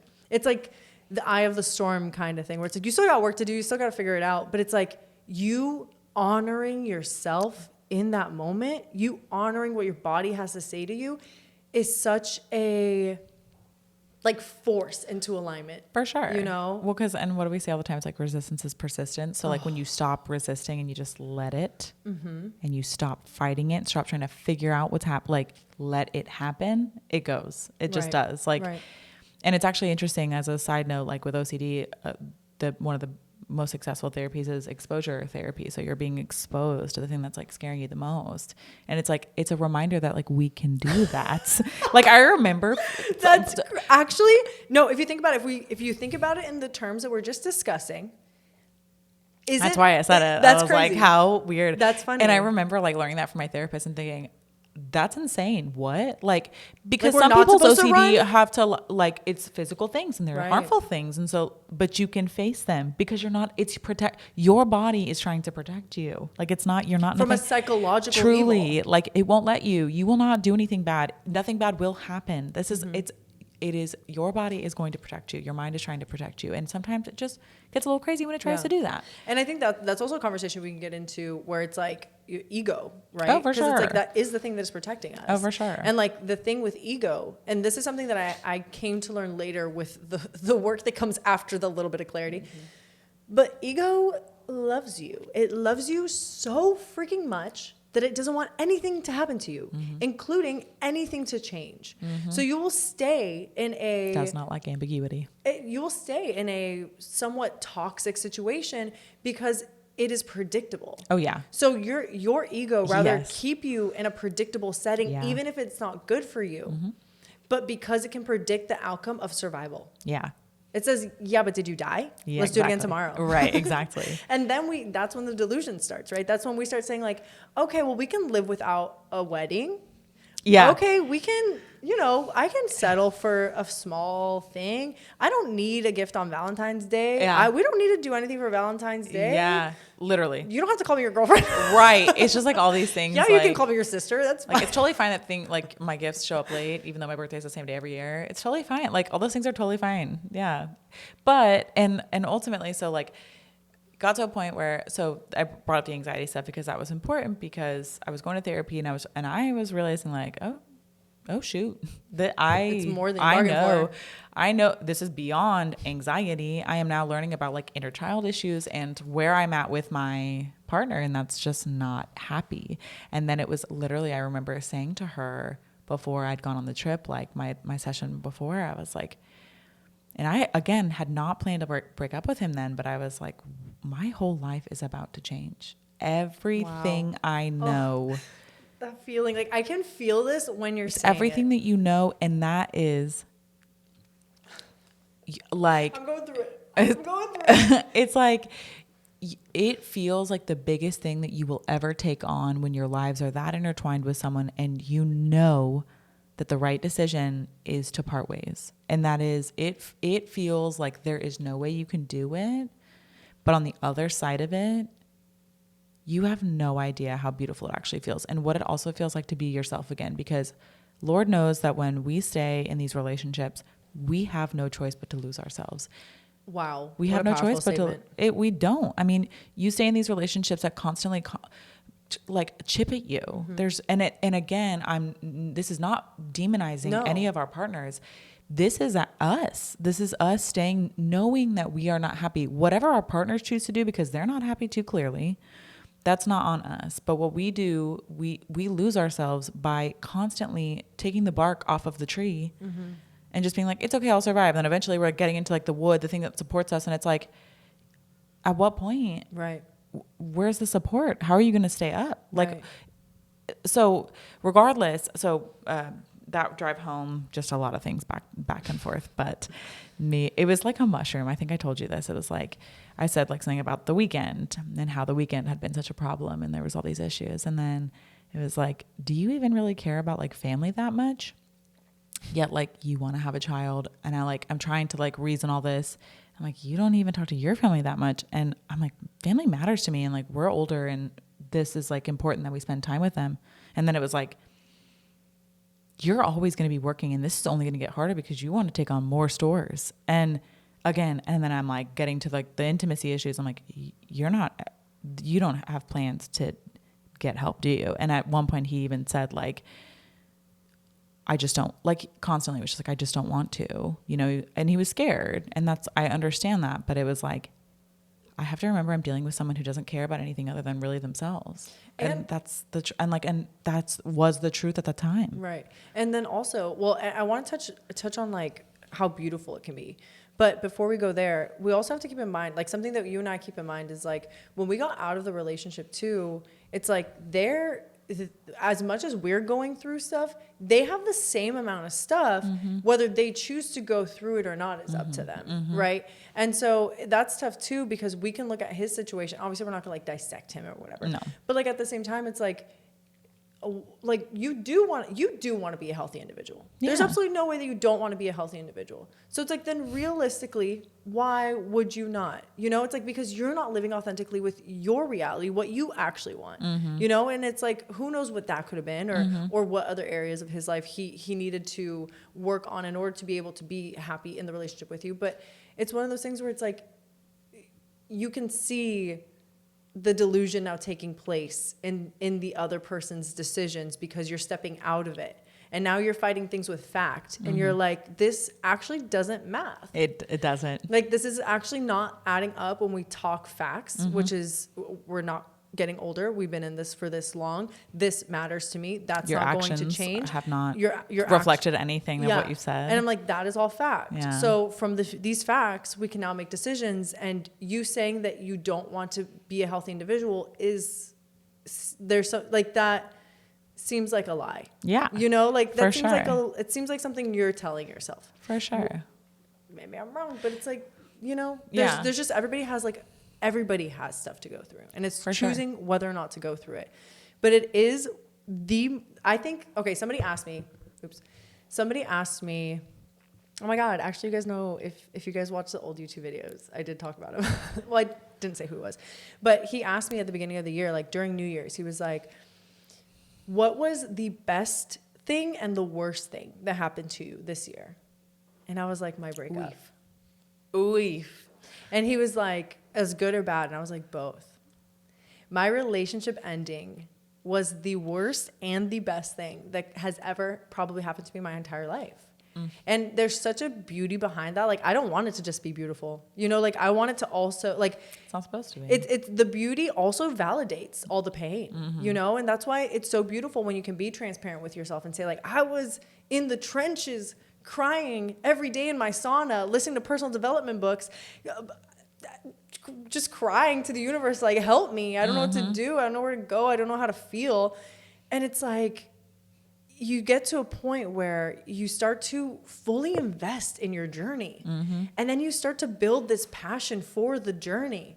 And you start to really be present enough. When you start to get present enough with anything, you start to notice these patterns. You start to notice what makes up what it is. Yeah. And so I now look at life as like, oh, wow, it's so beautiful that I see it this way because I know that I have this memory that's attached to this. So it's like when I go into the stores and I see this, it's like, I see myself now as this super complex being where it's like I experienced it like if it was like a TV show. Like I feel like I binged like a show for my whole life, like a sitcom. I think of How I Met Your Mother for some reason.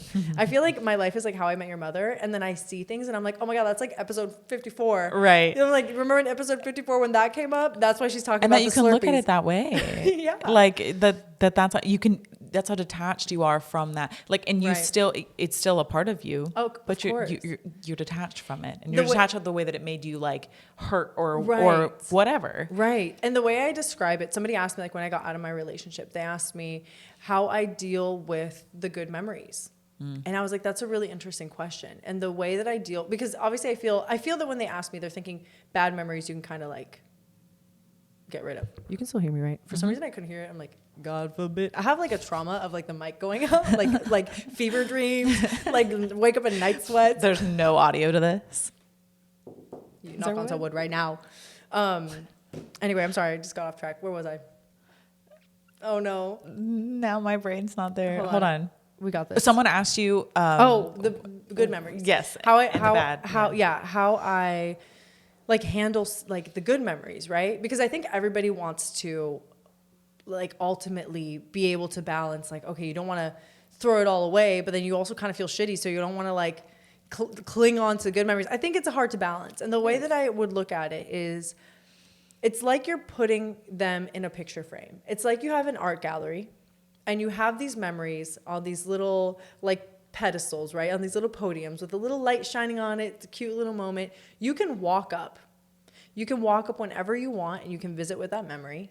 You can look at that memory. That memory should make you feel good because you did feel good in that moment. You're allowed to have good memories with somebody that didn't work out with, Absolutely. or even somebody that hurt you. Absolutely. It doesn't validate how you, or your feelings are always validated and valid in any moment that you've experienced. Like whatever you felt in that moment is valid. Yeah. So you can walk up to these moments and you can treat them as a piece of art. Right? Because that's all this is an artistic expression of us, right? Like we're just everything. I mean, everything is literally just an artistic expression of who we are. So you can just observe them, take them in whenever you want. That's the big word, is observing. Yes, but then also you can leave them there. Yeah, exactly. You can come observe back. And You know that they're there, but they don't have to live. they're not going to go anywhere. Yeah, you don't have to carry them. And nor do you have to get rid of them. Right, and you also don't. You have to purge them. Yeah, I think that once you're also transparent and you get to see everything, that kind of gives that detachment. For sure. Because if not, you're almost trying to play both sides, like trying to play one side. Like, I got to carry all these good memories so I don't look at those bad ones back there. Yeah. But it's like when you have them all out, you're like,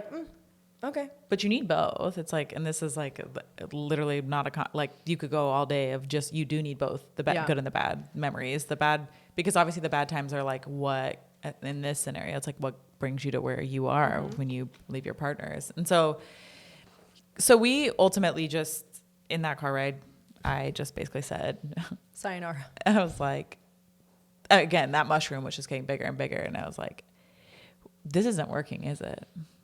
And it was silent for probably about 5 good minutes. And I was like, are you going to say anything? And he was like, I think you're right.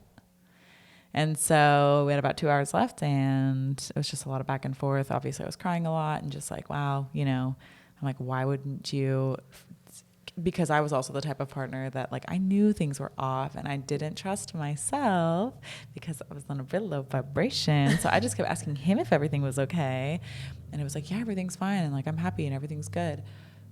And then come to realize like, clearly you weren't, and it's like, I watch this thing that a lot of times partners will like push and push and push and push us until like we essentially are the bad guys that have to like really say no, and knowing full well that that's what they want. And that resonated with me because of my personal experience, because it was like, and I remember, seeing him later to get my stuff, just like, you have to be, and I remember just saying to him, like, you have to be honest with yourself. Like, you have to face hard things because clearly you felt this for a long time. And in reality, had I felt something was off, for sure, but did I feel like I wanted to leave him? No, because I thought I was willing to put in the work. Clearly he was not. And so I feel like it was important in those moments. Like, I look back and I'm like, you should have just listened to yourself. You didn't want to put in the effort. And so like, why keep telling me that you would? Why keep giving me these empty promises? And again, I'm the clown. I'm not saying that it's his responsibility. What was it, DELULU. DELULU. I'm DELULU. It's not his responsibility to like make me act on my emotions or whatever, but it's our responsibility as humans to like check in with our emotions and see how we feel, and like really ask ourselves if like this is where we want to be. Because like it was hard for me to feel like I had to be the one that put in all this extra work and really tried to make things work and then had to give up. At least at the time, that's how I felt. I was like, I have put all of myself into this and I have to be the one that says, we're done. I feel like a lot of women experience that. Oh, 100%. I feel like a lot of women that I've talked to, especially since my breakup, have made me realize that they experience this level of resentment where they feel that they invest so much in the relationship, and in the end it's like they don't get any ROI, like there's no return on the investment. It kind of ends. And I think luckily for you and I know for myself for sure that I feel that the investment that I made into my relationship, I do believe that, like I said, my relationship was both the best thing that's ever happened to me and also like one of the most traumatic things. Like the ending of my relationship was also one of the most traumatic things that's ever happened to me. But I really think that so many women have this resentment, and I think that it's so important to remember, like we said, first of all, we are the clowns, right? Because we're reflecting, we're the ones allowing. I think looking back on it, I would first ask myself, what is happiness? What is actually happiness to me, right? Because we're in these relationships, breaking ourselves down, thinking we're happy. I thought I was happy, right? Had I asked myself, what is happy? I never asked myself, what is and happy? honestly ask yourself. Right. I thought literally once I got out of my relationship is when I realized that happy to me in the relationship was making the other person happy. Same. How I made them happy didn't matter. So breaking myself down, putting myself last, sacrificing what I wanted, making sure that I could be whatever he needed. It's like that made me happy because I felt wanted because I made it so that way. So many women have this resentment, and it is so important to, I think, also remember that everybody in your life may not be there forever, but every single person that's in your life is important. Absolutely. And for me, it's one of those things where I could 100% be in the same boat, right? Where it's like I put in all the work, I didn't get what I wanted out of it, whatever that was. But at the same time, I'm like, thank God. Because had I gotten what I thought I wanted, I would be miserable. Well, it's like you said earlier of like knowing also that you gave 100%. Yeah. It's like knowing that you not walking away from it. And I that is truly, I think, what got me through, because I remember like my anxiety was within 3 months.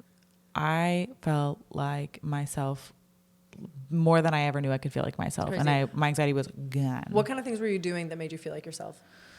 Like when were the moments you're like, oh shit, this is Sam. She's here. She's back. A lot of it was like writing it. A lot of like creative things were just like happening. And I'd be like, oh my God, I just wrote like a ton. And I didn't think about it, or like the desire to go do things that like I hadn't done in a while, the desire to like connect with people, the desire to allow myself to just like be myself fully. Because I think a lot of times too, like we, for whatever reason, kind of, again, we just like lose little bits of ourselves.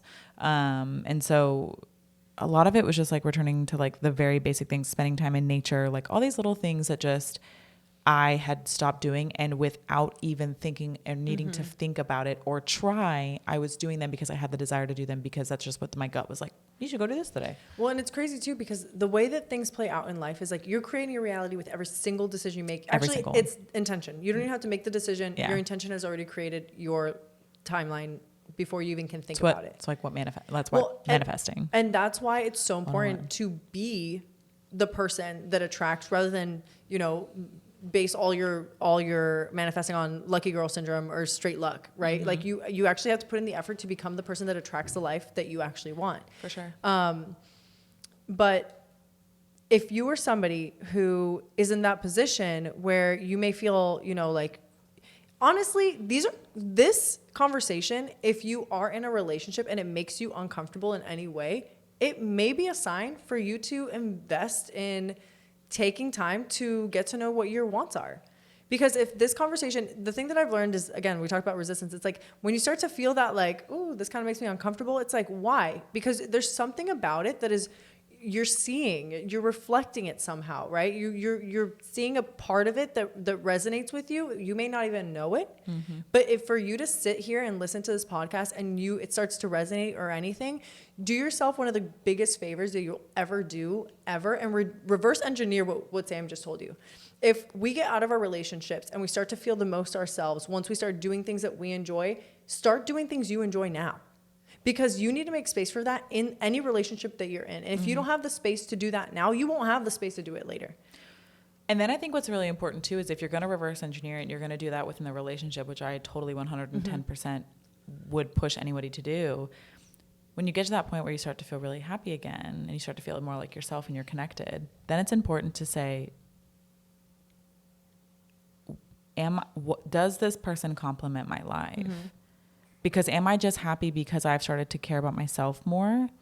And does this person also add to my happiness? Because if they're not adding to your life, then what are they doing there? Well, I think you'll get to a point where they're either going to support it or they're not. Yeah. They're going to. Oh, absolutely. Right? Like, I think it'll get even more so to that point first, where it's like, if you start to invest in yourself and people around you, maybe even including your significant other, start to get uncomfortable by it. Step one, obviously let them know that they can do the same thing and they should do the same thing. They should also be doing time away. That's one thing that I think has changed for me a lot since leaving my relationship. I used to be the type where I was like, I don't need a girls trip because I love my significant other and I want to spend all the time with him and I want to do stuff together. Like if we get the chance to travel and we have the money to travel, like I want to do it together. Yeah, it'll be with him. Right. And then now I'm like, okay, but I understand fully the need for time alone because I want somebody to fall in love with me, who I am.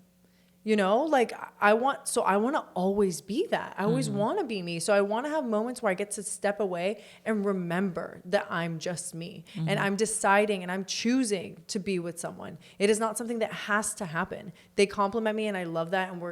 But I don't need anything from anybody. And I think that being able to take that space and say, oh, I'm the one who brings myself ultimate happiness. And like you said, they compliment it. And being able to really feel that, I feel like that's what's going to keep you really happy in a relationship, because now that's what I can't wait for. I can't wait to be in a relationship now with somebody who compliments my independence, who compliments my desire to be creative, like who wants me who's okay with like me doing the things that I've always loved to do, the things that I didn't feel like I could really expand on in my past relationship. And the thing about standards is that you holding standards and having those boundaries surrounding your standards, right? Where it's like, I want this from someone because I also am this for someone, right? Like when you have these standards, you have to understand that it's your job to enforce them. Because you have them doesn't mean it comes true. So once you start to see, okay, I feel really good doing these things, and these people in my life start to try to take away from that, or try to put me down, or what'll happen is like women will start doing these things and then they get gaslit. They're like, wow, well, you're just not around to feed the kids then. Oh, so I'm supposed to, like, I just feel like it's an opportunity, for sure, an easy way or an easy place for unhealed people to gaslight you. Yeah, to gaslight you. So it's also important to stay really grounded in your truth and stay really grounded in that love feeling, right? And knowing that people that are going to come at you with that don't understand, and we wish them the same thing. Yeah. We want them to feel independent. We want them to go out and experience this, because once you start feeling that, you're going to want that for others. And it's the unhealed people. I feel like that's like so funny to say because it's like so umbrella term, but the people that won't recognize that as a positive thing are probably the people that need it the most. Yeah. You know? And I think too, what's important to realize, like, and I was thinking about it as you're talking about like finding independence, because you do need to find independence in relationships. And I think that's something over time that I definitely learned. Like, obviously I learned a lot of things with him that were not just all the bad things that made me realize good things. Some of it was just the way that he was as a person. And I learned like to be a little bit more independent, to be like, to find things that were, but I think what's also very important to recognize too is like, I want people to do those things, be independent, do the things that make you happy, think about yourself, but also think about, do you want to include your partner in some of those things? Like, does that also just like, especially if it's something that you really care for? I'm not like, obviously you can have like a separate thing, but I'm saying does your body ever just say like, I would love my partner to be around for this like once in a while, or I'd love to like have them on this part of my journey with me? Like, does your body naturally and your brain naturally kind of tell you those things? Because also you don't want to, because obviously we've seen the opposite, right? Where some people are so independent of their relationship that it's like, is it a relationship? Like at what point does that, that's true. Do we say that that's just, and to be fair, I feel like toward the end of my relationship, I felt like we were just cohabitating. Like, I think we were roommates basically with independent lives of each other that occasionally decided to watch the same show, like and that just isn't a relationship, because at that point, are you there just because of comfort and because of the discomfort you may face if you don't, like find those things that make you feel happy, but also think to yourself, like, do I ever feel like I want to include my partner? Because I know my ex did a lot of things that I did not ever feel included in. And it was almost like it was made a point to like gone out of someone's way to like not include me in things. And it was difficult because I just thought, I just don't feel like a factor in your life. And I think it's important, again, to have individual lives and individual things. But if you're never wanting to include your partner in things that are big and important to you, there are questions to be asked there. Yeah. There's still like, looking at yourself and looking at the relationship and saying like, is this, am I happy here? Right. What makes me happy? And what is something, again, what are my standards for this relationship? Yeah. Like, what is something what are my non-negotiables? I think that so many of us are so willing to sacrifice so much.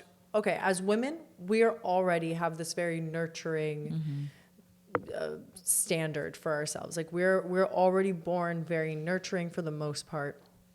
Also our societal conditioning, the way that we're raised. I know for me personally, like I was raised in a household where it was like, you know, the woman does everything, and that's love, right? That's what I was like kind of taught. So it's like you have so much that makes up who you are that has nothing to do with you. Yeah, that is. So there's going to be a necessity, even if you don't think that there is, to take a moment, take a step back and say, why? Why do I do this? Why do I like this? Yeah. Is this something I actually like? Yeah. Or is this something that I just think I should like because I want other people to think that I like it? That's like that's a like, big one. No, it's super true. And especially with social media, like we feel like it's what we present it's to people, and what does everyone else like and what should I like? I mean, truly that and that can be like, and I'm so sorry to interrupt. No, you're not interrupting. That can be so difficult too when you realize, like, and I've seen a lot of people talk about when a therapist has like asked them what makes them happy and they feel blank. And that is hard, but it's a really beautiful place to be, mostly because the world is at your fingertips. Yeah. At that point, you're like, I can try everything. Like the way, and it's like the littlest thing. It's like, well, dark chocolate makes me happy, not milk chocolate. You know what I'm saying? Like it's it's like everything. Like it really allows truly, again, the world to be at your fingertips. And so, yes, it may be scary if you ask yourself like, what makes me happy? And your only answer is like, my kid.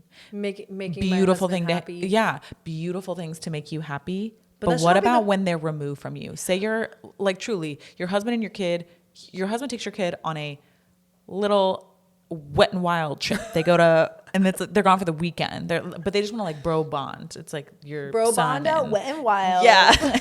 Like, does Wet and Wild even open anymore? I'm pretty sure they're closed, but it's like you were going. Spooky. But like, what do you do with your time? Because is it like watch TV, like binge watch TV? If it is, okay, you like TV. What else do you like? Yeah, do that thing. Yeah. That'll lead you to more things. Right. My thing was, I got out of my relationship and I asked myself, it was like one of those other, like the first time that I was like, why the F am I experiencing this was when I was crying in my kitchen on the floor, like, like, why is this happening? I couldn't figure it out. Actually, that's when I realized it was abandonment issues. That's when I realized that I would sacrifice. Real deep there. Yeah. Well, I was like, that's when I realized that I would do pretty much anything to make sure that I had someone. But I also then realized fighting it with fact, because I'm like, okay, let's take out, like, not just emotion, but like, let's take out not the facts, because not the facts is going to fuck you up every time. Because when you start to think off emotion, when you start to think of like, you're going to get confused. I'm like, me still doing that sometimes. No, it gets kind of confusing. So what I do when I like can't see clearly is that I stick to the facts. I'm like, how am I feeling? Is that a fact? Right? Like, is what I'm feeling a fact right now, or is it just how I'm feeling right now? Therapist Manuela. Yeah, literally. It's crazy though. The biggest reason why I even started this podcast was because I was going through all this and realizing like you don't need to go anywhere except be vulnerable enough with yourself to heal. And then I'm like, we need to share this with the world. You can heal right now at your fingertips. Call 1-800. I was just gonna say. I was like, I feel like there should be like a phone number right here. 1-800. Wait, are we charging for that? No, we don't charge for that. But if you want to, where's the tongue when I need it? Yeah, that was like a big one. But then the second time that I was like really crying was in my sauna. Dude, saunas, tears, and me. Saunas and just releases, whether they're tears or... I think it's comforting because like the tears just melt with the sweat. And you're like, I'm not crying. You're like, my whole body's crying. But I was in there and I was like thinking to myself, I'm like, I think I was listening to a book or something. There's a book called Codependent No More. If you are a woman in a relationship today, I'm going to be clear because then somebody's going to be like, not me. and their delusion. Like DELULU. She said relation. What did I say? Relation. She's like, I'm in a relationship, not a child's name. Yeah. Relation. If you are a person in a relationship, honestly, never mind. Actually, yes, because every type of relationship is a relationship. Okay? For sure. So if you have any relation to the outside world at all with anything or anyone, then you need to read the book Codependent No More. It was a book that kind of made me realize the reality of what I had been experiencing in my relationship and how making him happy was not actually love. It was my coping mechanism in order to keep him with me. Mm-hmm. And then that's when I start to realize it's like all the delusions I have to tell myself in order to be happy enough to make him happy and keep him with me, right? It's like the sacrifice. It's like you stay around. I don't have to have children. Whatever. It's fine. It's fine. Yeah. But at that point, I asked myself, I'm like, if everyone disappeared, like now that my ex is gone, if everyone disappeared, where does my self-worth come from? Mm-hmm. I cried so hard when I realized I had no answer. When I tell you complete blank, I'm like, I literally was like, I can't think of a single thing that makes me feel like a valuable person. Not a single thing if it's not linked to somebody else. Mm-mm. I felt valuable because I was there for people. I could help people. My job was a trainer. So I was like so codependent on like, do you feel like I'm adding value to your life? Okay, I'm valuable. Mm-hmm. I'm like, do I make you feel happy? Okay, I can be good. I earned it today, you know? And then that's when I realized I'm like, oh my God, like there's nothing about me that is mine. My whole life is for other people. Mm-hmm. I don't post certain things because I think I filter through my mom. Oh. Through my ex, through my mom, through my brothers, through my everybody. I just think about everybody except myself. Mm-hmm. And that made me realize I'm like, I have no self-worth because I don't care about my interests. I don't care about my opinions more than I care about anybody else's. I cared about every single person opinion before I cared about my own. Yeah. And that made me feel completely worthless. And I imagine like you are all so many women. Oh, like yeah. you are. That like is, if you can think about that, if you can really think, I was like thinking like That's a difficult iRobot, one. like no iRobot. Which one's the one? I Am Legend. I Am Legend. Where there's like no one. Yeah. I'm like there's no one. My dog dies. What do I do? Because I'm like rough. That was a good one. That's the second time today. I know. That was a good one. But I thought to myself, like I had to put myself in that mindset, like no one is around. Where do I get my value from? Like, how do I feel worthy? Where does my worth come from? I had no freaking answer. That's when I set out. And it was little by little that I started to think to myself, okay, I don't know, things that just make me happy, right? Just like find little things that make me happy. And it snowballs. And really I remember one day, it started with my nails. So get this, when we first moved into the house, you know, you kind of were taking the next steps in the relationship. When he mentioned engagement once, the tongue, next steps, baby. Next step. When that happened, I was like, oh my God, you know, I would assume that that would be a conversation that would probably happen within the next year. Okay. So I got super excited. I'm like, started doing different nail designs that were kind of like engagement-y, where I'm just like, you know, like could just be classy. I'm like, maybe, you know, who knows? And I didn't even think about it. Like I didn't think about it, but I was like doing that. But I thought about it, but I didn't think about how like sad it was. Mm-hmm. I mean, you know what I mean? Like it's like, girl. But so I was like doing these nails. One, don't think he ever noticed. I never even asked him to. Unless you said, look. Yeah, and I never asked him to because obviously, again, if I addressed that, then that also meant that he didn't. So then I would also have to come face to face with the fact that he didn't by asking him to look. So it's like I didn't even want to do that. Avoid. Right? Because it's like I'd rather not have to ask you to pay attention to me. Yes. So then the first thing I did was I went and got my nails done. And I was like, I need to pick, literally, I'm sitting in the car, I'm like, I need to pick something that just makes me happy. Like just for me. And it was just such a weird thing. I was just like, that's crazy. It's crazy that this is the first time that I haven't thought about other people. Because even if it's like, you know, oh, you know, when somebody sees my nails or like, you know, you just think like the littlest thing. For sure. It's like, oh, even posting it on social media. It's like, well, people on social media think. Or like little things. And then like, okay, for just me. And then I started doing my nails. And then I started posting them like every week, posting my nails.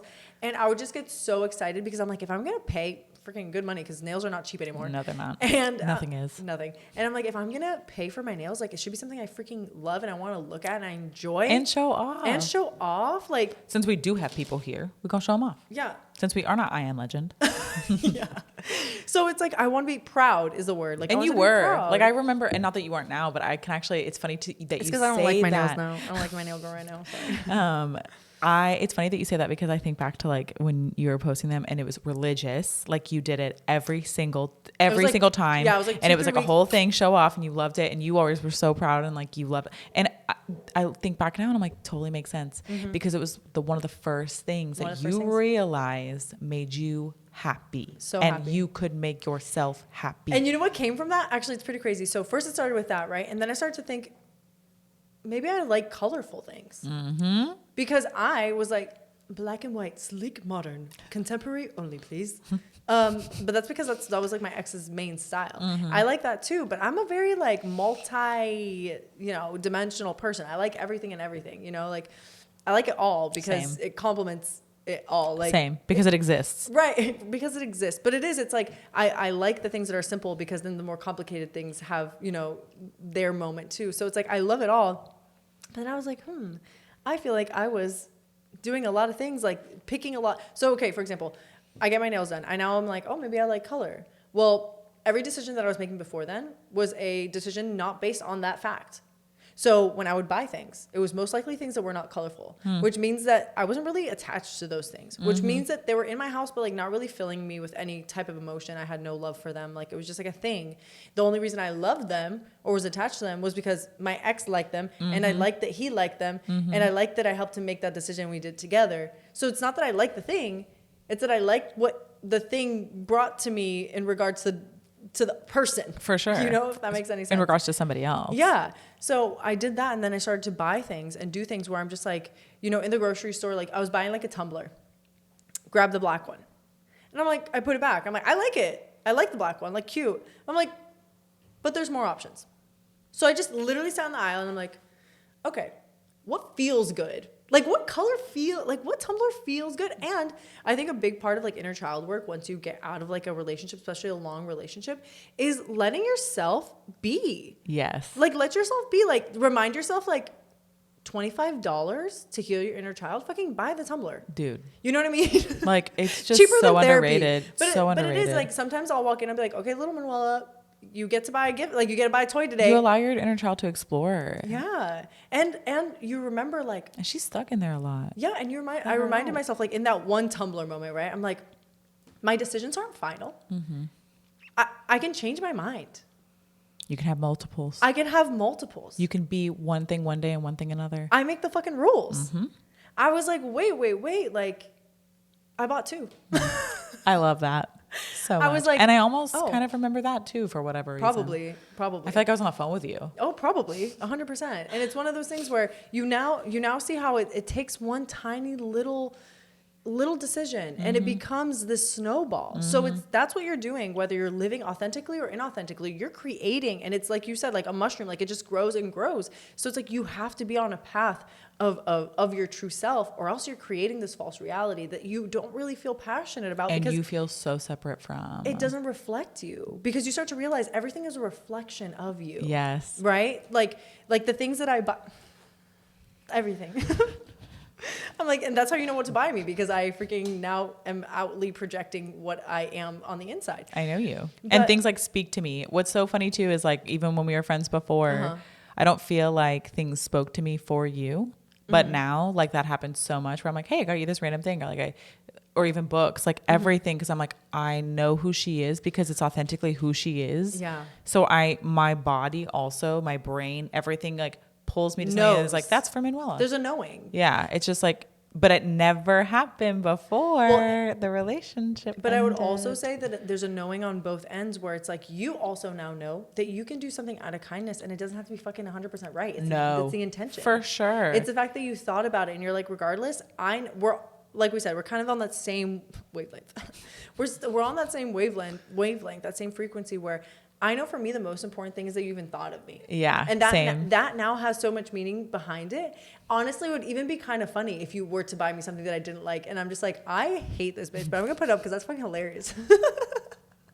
You know, like, because, but You're like, did you do this to be funny? yeah. But it's also because we are, like you said, at that point in our relationship where like, we have this level of honesty with each other where it's like, it's unconditional love. Like we've gotten to a point where we really have a relationship based on unconditional love, where I know that I'm never going to do or say anything to hurt you or wrong. So it's like anything you give to me is always an addition. It's always a positive. Like I'm never thinking like, why? Like, why did she do it? It's like, I love it no matter what. Well, and I don't even think that on the reverse side of it. Because like, I do think that of some of like the friends that I have of like, I'm concerned about whether they'll like something I've picked or like, but weirdly, I don't ever feel that way with you. And that's not to say that you will always like, excuse me, not to say that you will always like everything that I get or do, but I don't even have that thought because I know you don't have that thought. Right. And I know that even if you don't like it, it wouldn't matter. So I'm like, I don't ever have the thought. Yeah. Like I just get it and do it. And then YOLO. That's it. Like I literally was going to say like, and then I wait to see what happens, but I don't. I don't wait to see what happens. Happily ever after. It's so fun in the podcast. It's like, is it me? Is it us or you? It's like people are like, am I going crazy? Yes. So when did you know to leave? Like how could you describe that? Ooh. Because it feels kind of like a tipping point to me, where it's like all of a sudden there's like the needle goes in the opposite direction.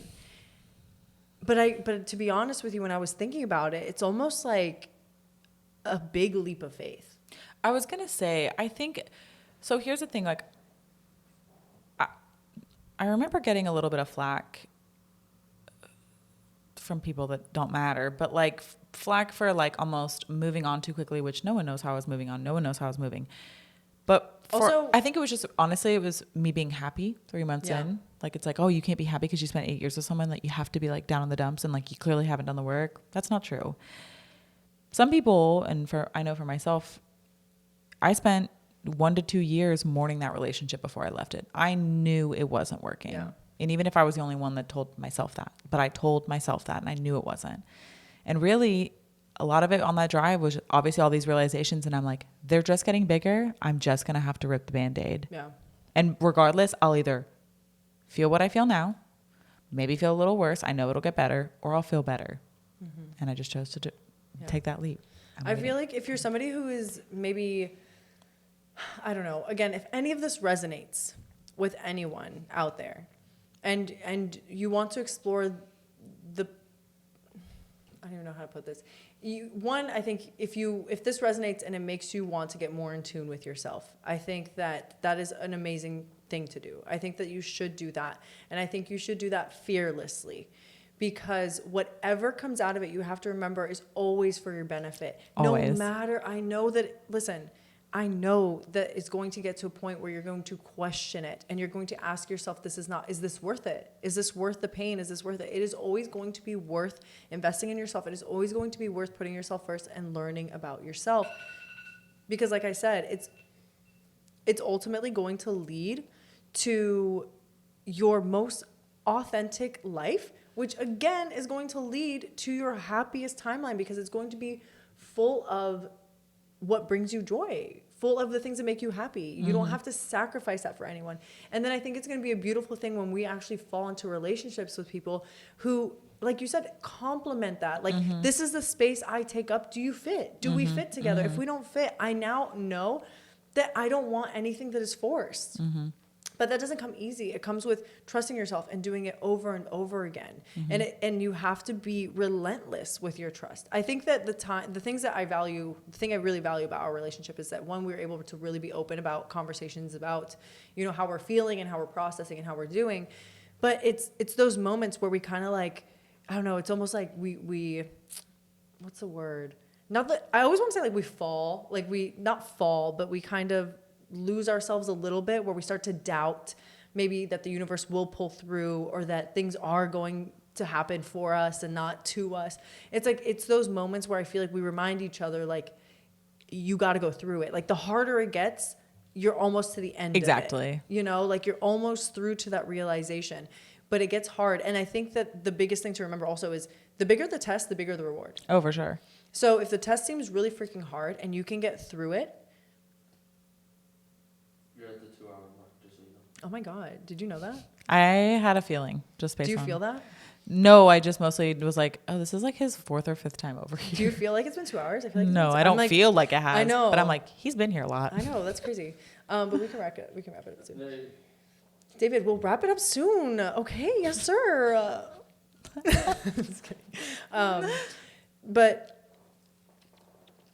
every time, it's okay. In reality, not in reality, I think that being a woman, being at this point in my life, finally trusting in the process has given me this sense of freedom and empowerment that I just want every woman to experience. Yeah. And I feel like, to be really fair, like there's still, we compliment each other a lot, but I obviously like, and I think even the other day you said like, oh, I think we're really, because there was definitely a point where I feel like Manuela was like helping pull me, you know, like she was always that reminder. I was also really brutally honest though at some points where I was like, yeah. we'd hang up, I'm like, oh, I was a little aggressive. No, and that's not what it was, because like I never took it as such. I'm like, oh, in reality, all that ever made me do was just dig deeper than I wanted to dig, because like I would have never done it myself. And I like I will now, and I think that's why, again, you were saying like we compliment each other well, because we're now like sometimes I'm like here and sometimes you're like, it's just kind of this like, but I think like, you know, I don't even know what I was going with that. That's okay. We've been at this for a minute, so it gets a little tougher the more you do it. There was like an important thing. It was right there. It's like, That's okay. Well, it'll come to you in like a second. But yeah, I really just wanted to drive the point that you don't, okay, if you're a woman right now and you're in a relationship, you don't have to leave the relationship to find yourself. No. You don't have to end the relationship if you are unhappy. You don't have to do these things. But the one thing that I do think is so important to every single person ever is that they know who they truly are, in or out of the relationship. What I want to prepare you for is the possibility that will cause some waves. That's all that's going to happen. And it should, to be honest with you. I was going to say. Your authentic self will and should cause other people to either match that energy or, like I said, fall away. Remember, when everything is for you, even the people that leave, it's a blessing. I always say thank you so much, especially when people show you their true colors. You don't have to say it to their face, like they might not take it right. But I always kind of send them like a little prayer where I'm like, you know what? Thank you so much for showing me your true colors and making it so quick, because that's less work that I have to do. For sure. Like it's less overall, like I don't have to go out of my way to really figure out who you are when you show your true colors. And then once you're able to, but again, if you're comfortable with yourself, then allowing people to leave is a lot easier. Oh, for sure. So everything is always going to come back to allowing yourself to be your true self, getting vulnerable enough to know what you want, and then holding those things tight and true, like being like, this is who I am, this is what I want, and I'm not going to let anything take that from me, you know? That makes me think of and I won't go into all the details, but there is a comedian named Daniel Sloss who, I don't know if I've told you about this, who he has some different specials on Netflix, and one of them is called Jigsaw, and he talks about, and it's really not funny, because it's like, I mean, like he's a really funny person, but he even says that bit is like not a very funny bit, because it's very honest and it's very brutal for a lot of people. I mean, I cannot imagine sitting in that audience with my ex-boyfriend. That would not be fun. But it basically, he was saying that like we spend our whole lives building these puzzles, and the puzzles are us, and it has like all these things that matter to us in there. And for his dad's like centerpiece was his wife and this Daniel's mom. And for his dad, that was the case. Like that was the final piece. That puzzle fit perfectly. But for so many of us, we build these puzzles, and rather than notice that this person isn't like really fitting, or we're not recognizing that almost like we are two different puzzles coming together and admiring those puzzles, we're throwing away all these pieces of our puzzle so that we can try and fit someone into our life and jam these pieces into it so that it like fits, and it never fits. And the most beautiful relationships are the ones like where we can find a partner, because like we can only all hope that we get so lucky that we meet like a soul connected person or like even a twin flame, right?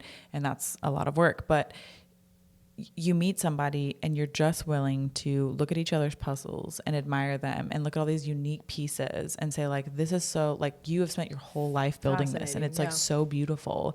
And I just want to be there to like admire it. And I don't want to take anything away from your puzzle and I don't want you to take anything away from mine. And we can happily like hang with puzzles. Exactly. That just come together and are like, we're two dope puzzles. Yeah. Like that it does not mean that our life becomes trying to fit someone in a missing piece. Because oftentimes for a lot of people, like some of it might be romantic. That's like a missing piece. It could be your career. It could be your child. It could be all these things that like that final piece or that how that puzzle actually comes together does not have to be a romantic partner.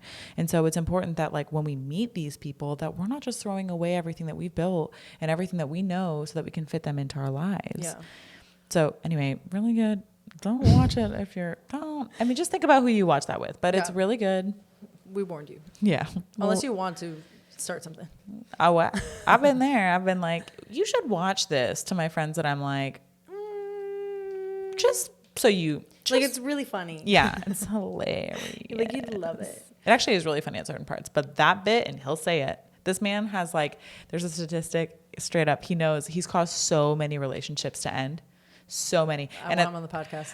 It's hilarious. And at the end of that bit, he said, if you're not laughing at this point, you better start laughing because the car ride home is going to be really awkward, like with your partner.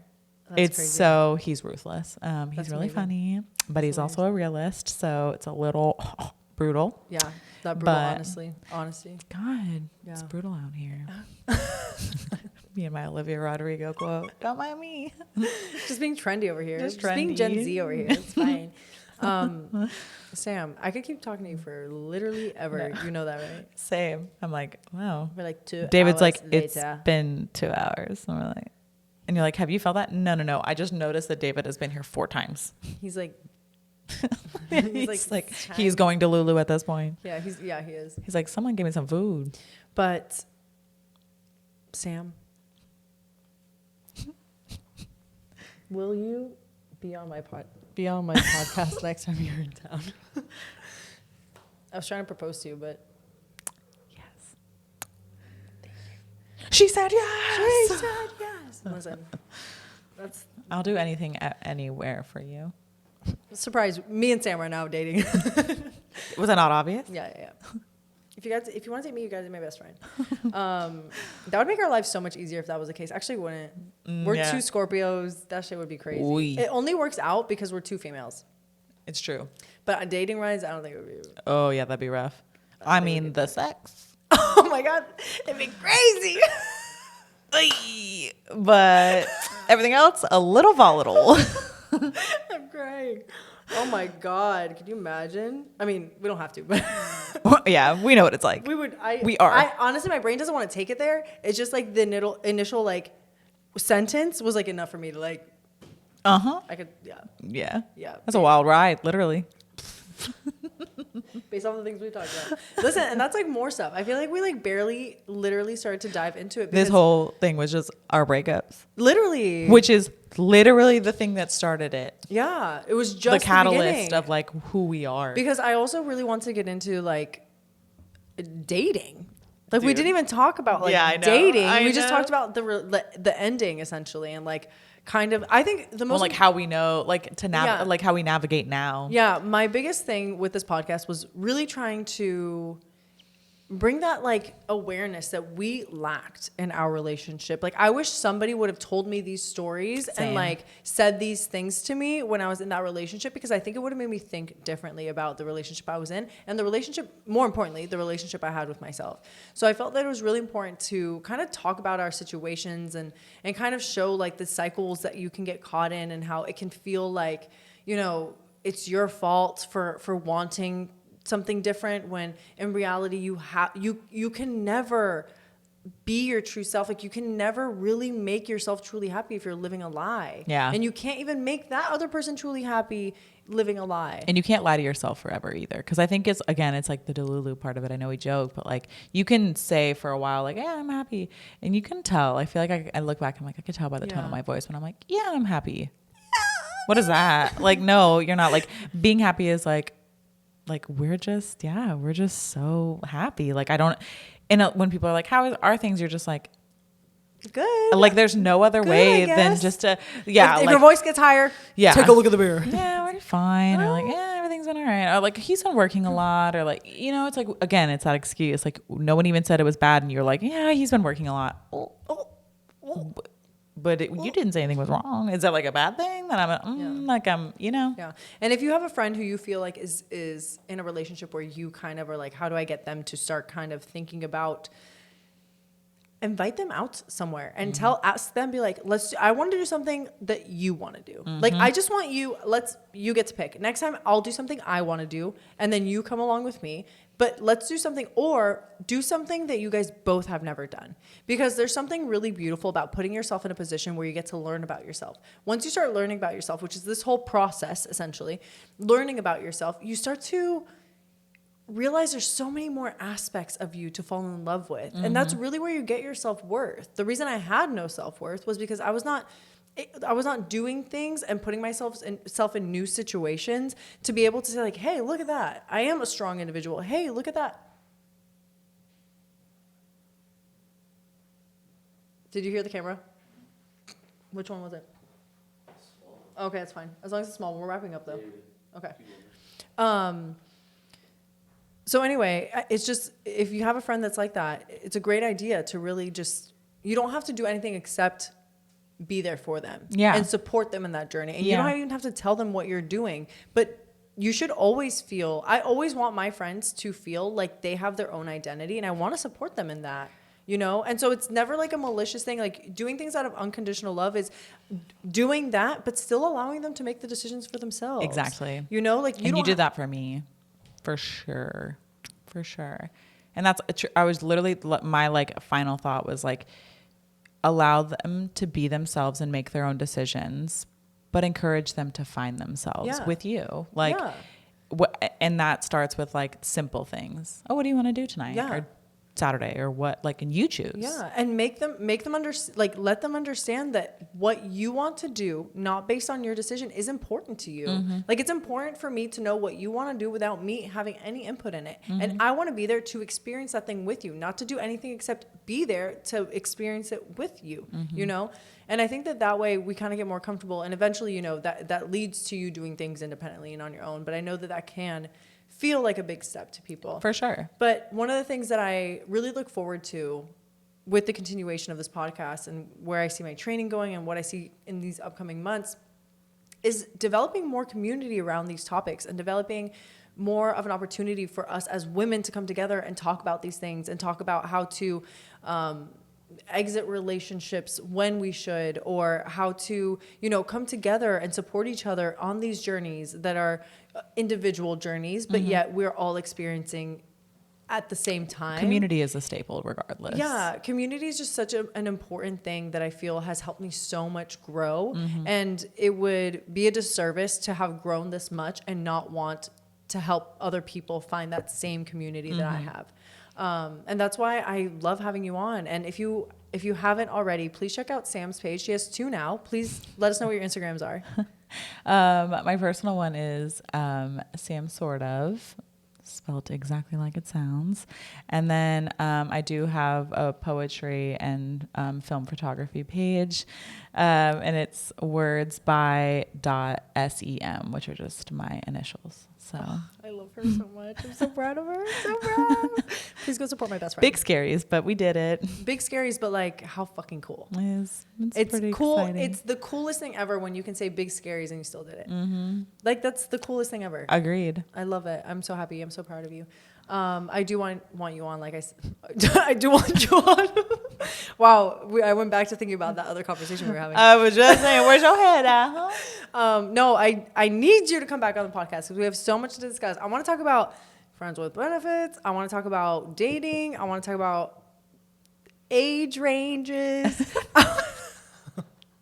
There's a lot. There's lots to cover. A lot of ground. Each of those are a whole topic, a whole conversation. Right. For sure. Listen, tell us what you guys want to I'm talk moving about. in. It's fine. It's just I'll just I want to talk about forever. the Moses story because that was one of the funniest things I think I've ever said in my life. Moses? Yeah, with Savina. Oh. So funny. Yeah, anyway, that was pretty funny. yeah, so there's a lot. And I just really appreciate your friendship throughout this whole time. I really would not be the person that I am today had I not have had you for this entirety of our friendship. I Agreed. think. Like, It's a beautiful yeah, thing. you're definitely a huge catalyst in like who I am now. So I love it. don't make us cry I because we know. might. I know, and we'd love to do it. So. Yeah, we do. So anyway, I love you. I encourage you to grow. I encourage you to reach out if you want any support or need any support, need direction. I am here for you. We're here, baby. Yeah, we're here. Sam's poetry is also something that what I love about your poetry is that you get this artistic representation of the conversations we're talking about. Oh, for sure. Where like sometimes it's hard to hear these words may come across harsh, but you put them in a way that feels so artistic and it feels like such a beautiful experience to go through the hardship that I think it's easy for people to resonate with, especially if any of this conversation that we've had today resonates with you at all. I think that your poetry will definitely resonate. I don't even want to go. I almost said I don't want to hang up because we were always talking on the phone for like hours at a time. No, you hang up. Yeah, but I really appreciate you, and I'm just so happy that we've begun to share with the world what our experiences. Finally, it's been a long time coming. Yeah, me too. Love you lots. Hand hug. Whoa, high five. I don't know. I definitely did like a double chin there too. I was like, This is the thumbnail. wait. Okay. Well, thank you guys so much. Oh, I thought that was my mic. Thank you guys so much for coming. I'm tired. I can't even more. Thank you guys so much for being here today and listening to Sam and I's story and all of our insight through our breakup. We, like I said, are here for you. Follow us on our social medias. We will be back next week with another. I will be back next week with another episode. You might be in Atlanta. I might be visiting you soon though. But aside from that, I wish you all the best, and I'll see you guys on IG. Bye. Bye. Damn. 2 hours. 2 hours and 10 minutes.